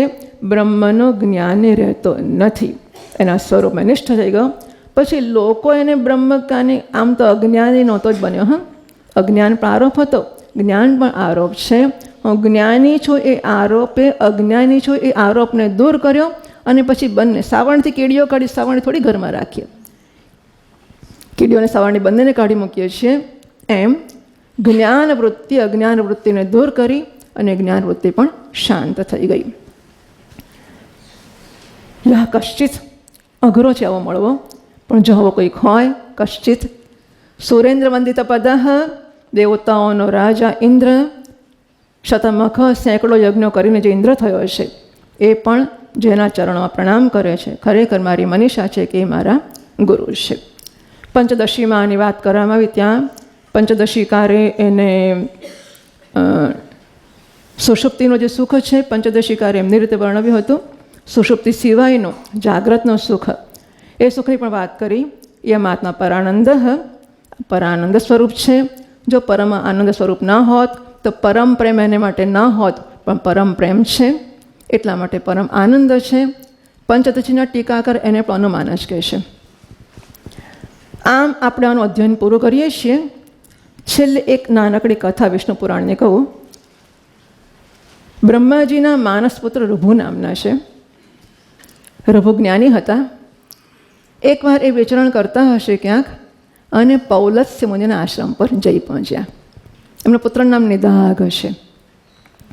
પહેલાં તો બધા વેદોનું અધ્યયન કરતા હોય. નિદાઘ વેદોનું અધ્યયન કરે છે, મહાન જ્ઞાની વિદ્વાન છે, પંડિત છે. રઘુ ઋષિ એને જુએ છે અને એને કહે છે કે આ બધા વેદોનું તો રટણ કરે છે, તારું કલ્યાણ તો નહીં જ થાય ને એનાથી. કલ્યાણ તો બ્રહ્મના જ્ઞાનથી થશે, એટલે તારે બ્રહ્માત્માને જાણવાનો કોશિશ કરવી જોઈએ. મહાત્માઓ કહે છે, એ આત્મબોધમાં છેલ્લે ટીકાકાર ઉદ્ધૃત કરો છે એક શ્લોક. ઇદમ તીર્થમ બ્રહ્મંતિ અત્ર તપસ્વિનઃ આત્મતીર્થમ ન જાનંતી તેષા મુક્તિ કથમ ભવેત. આ તીર્થ છે કહીને તપસ્વીઓ અહીંથી ત્યાં ફર્યા કરશે, પણ જ્યાં સુધી આત્મતીર્થને નહીં જાણે તો મુક્તિ ક્યાંથી થવાની છે. એમ આ ઋભુ ઋષિએ નિદાઘને કહ્યું કે ત્યારે આત્મજ્ઞાન પ્રાપ્ત કરવું જોઈએ, આ બરાબર નથી. તો નિદાઘ તૈયાર હતા. શિષ્ય તૈયાર થાય તો ગુરુ સામે આવી જ જાય છે. એટલે ગુરુ ક્યાં મળશે? મારે તો મારી જાતને તૈયાર કરવી એટલી ચિંતા કરવાની છે. નિદાઘ તૈયાર થયો. ઋભુ ઋષિ એને ઘેર આવી ગયા, એને સાથે લઈ ગયા. નિદાઘ કહે છે આપણી સાથે આવું છે, મારે જ્ઞાન પ્રાપ્ત કરવું છે. સાથે ગયા આશ્રમ છોડીને. પછી એ સગવડ નહોતી કે ઘેર રહીને જઈને પાછું આવું. ઘર છોડીને નીકળી ગયા. ગુરુજીની સાથે વિચરણ કરે છે, સેવા કરે છે ગુરુજીની, ગુરુજીને પ્રસન્ન કરે છે. તન્મયતા, ત્યાગ, સેવા, આ જોઈને ગુરુજીને એના પ્રત્યે મનમાં એક કૃપા કરવાનો ભાવ જન્મ્યો, અનુગ્રહ જન્મ્યો, કરુણા જન્મી. ઉપદેશ આપ્યો એને જ્ઞાન પ્રાપ્ત થયું. ઉપદેશ આપ્યો અને એના પછી આજ્ઞા કરી કે તું ગૃહસ્થાશ્રમનો સ્વીકાર કર. એ ઘેર ગયો. પિતાજીએ લગ્ન કરાવી આપ્યું. લગ્ન કર્યા પછી દેવિકા નદીના કિનારે વીરનગર નામના સ્થાનના એક ઉપવનમાં આશ્રમ બાંધીને રહેશે. એક દિવસ એ ગૃહસ્થાશ્રમના કર્મો બલિ વૈશ્વદેવ વગેરે કર્યા એણે, અને એક સાધુ એને ઘેર ભિક્ષા માગવા આવ્યા. ગૃહસ્થનો ધર્મ છે જમાડવાનો. જમાડ્યા એમને. શું જમવું છે? તો માલપુડાને પૂરીને બધું માગ્યું સરસ સરસ. એટલે બનાવી આપ્યું. ગૃહસ્થ લોકો હતા. સાધુને જમાડ્યા પછી પૂછે છે આપની ભૂખ સંતોષાઈ? આપને તૃપ્તિ થઈ? આપ ક્યાંથી આવ્યા છો? આપ ક્યાં જઈ રહ્યા છો? ક્યાં નિવાસ સ્થાન છે?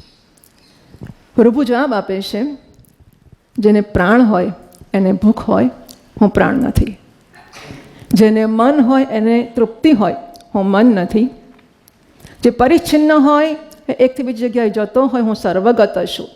હું ક્યાંક રહું, ક્યાંક ગતિ કરું, ક્યાંક જાઉં, હું જતો નથી.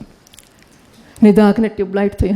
આવો શબ્દ વાપરીએ છીએ એટલે ટ્યુબલાઇટનું લક્ષણ સમજીશું આપણે. એને પ્રકાશ જન્મ્યો, ઓળખાણ જન્મી કે મારા ગુરુજી સિવાય બ્રહ્મમાં આ નિષ્ઠા કોઈની ના હોઈ શકે. આ મારા ગુરુજી છે. એણે પ્રણામ કર્યા. ગુરુજી ગયા. બીજા કોઈક પ્રસંગે નિદાઘ જંગલમાં સમિત લેવા ગયા, કારણ કે ગૃહસ્થ છે, યજ્ઞ આગાદી કરે, સમિત લેવા ગયા હતા ગામની બહાર. સમિત લઈને આવી રહ્યા છે અને રાજાની સવારી ત્યાંથી પસાર થઈ જાય છે. કોઈ એક ગરીબ ભિખારી જેવો ફાટલા તોટલા કપડાવાળો માણસ આવે છે. એ માણસ આવીને પૂછે છે કે આ શું ગયું અહીંથી, બધા આટલું બધું શું હતું? કે રાજાની સવારી હતી. એમાં રાજા કોણ ને બાકીના કોણ? પણ મોટા પહાડ જેવા હાથી પર બેઠો હતો ને એ રાજા, બાકીના બીજા લોકો. પણ એમાં હાથી કોણ ને રાજા કોણ? તો કે જે ઉપર હતો ને રાજા, નીચે હતો એ હાથી. પણ ઉપર એટલે શું, નીચે એટલે શું? હવે મગજ જાય કે ના જાય બોલો? જે માણસ આવું પૂછપૂછ ઉપર નીચે સમજે નહીં તો પછી એને સમજાવવું પડે આપણે. એટલે પછી પેલા નાખ્યો નીચે અને ચઢી બેઠો ઉપરની દાગ. સમજ પડી ગઈ છે? આ તું છે ને નીચે કહેવાય અને હું છું એ ઉપર કહેવાય. તો આ તું એટલે શું અને હું એટલે શું? અને પેલાને ઝબકારો થયો કે તું અને હું આ પૂછનાર મારા ગુરુજી જ હોઈ શકે, બીજો કોઈ નહીં. એ પ્રણામ કરીને ક્ષમા પ્રાર્થના કરે છે, મહારાજ મને માફ કરજો. ચડી બેઠો ઉપર. આ મેં કર્યું છે.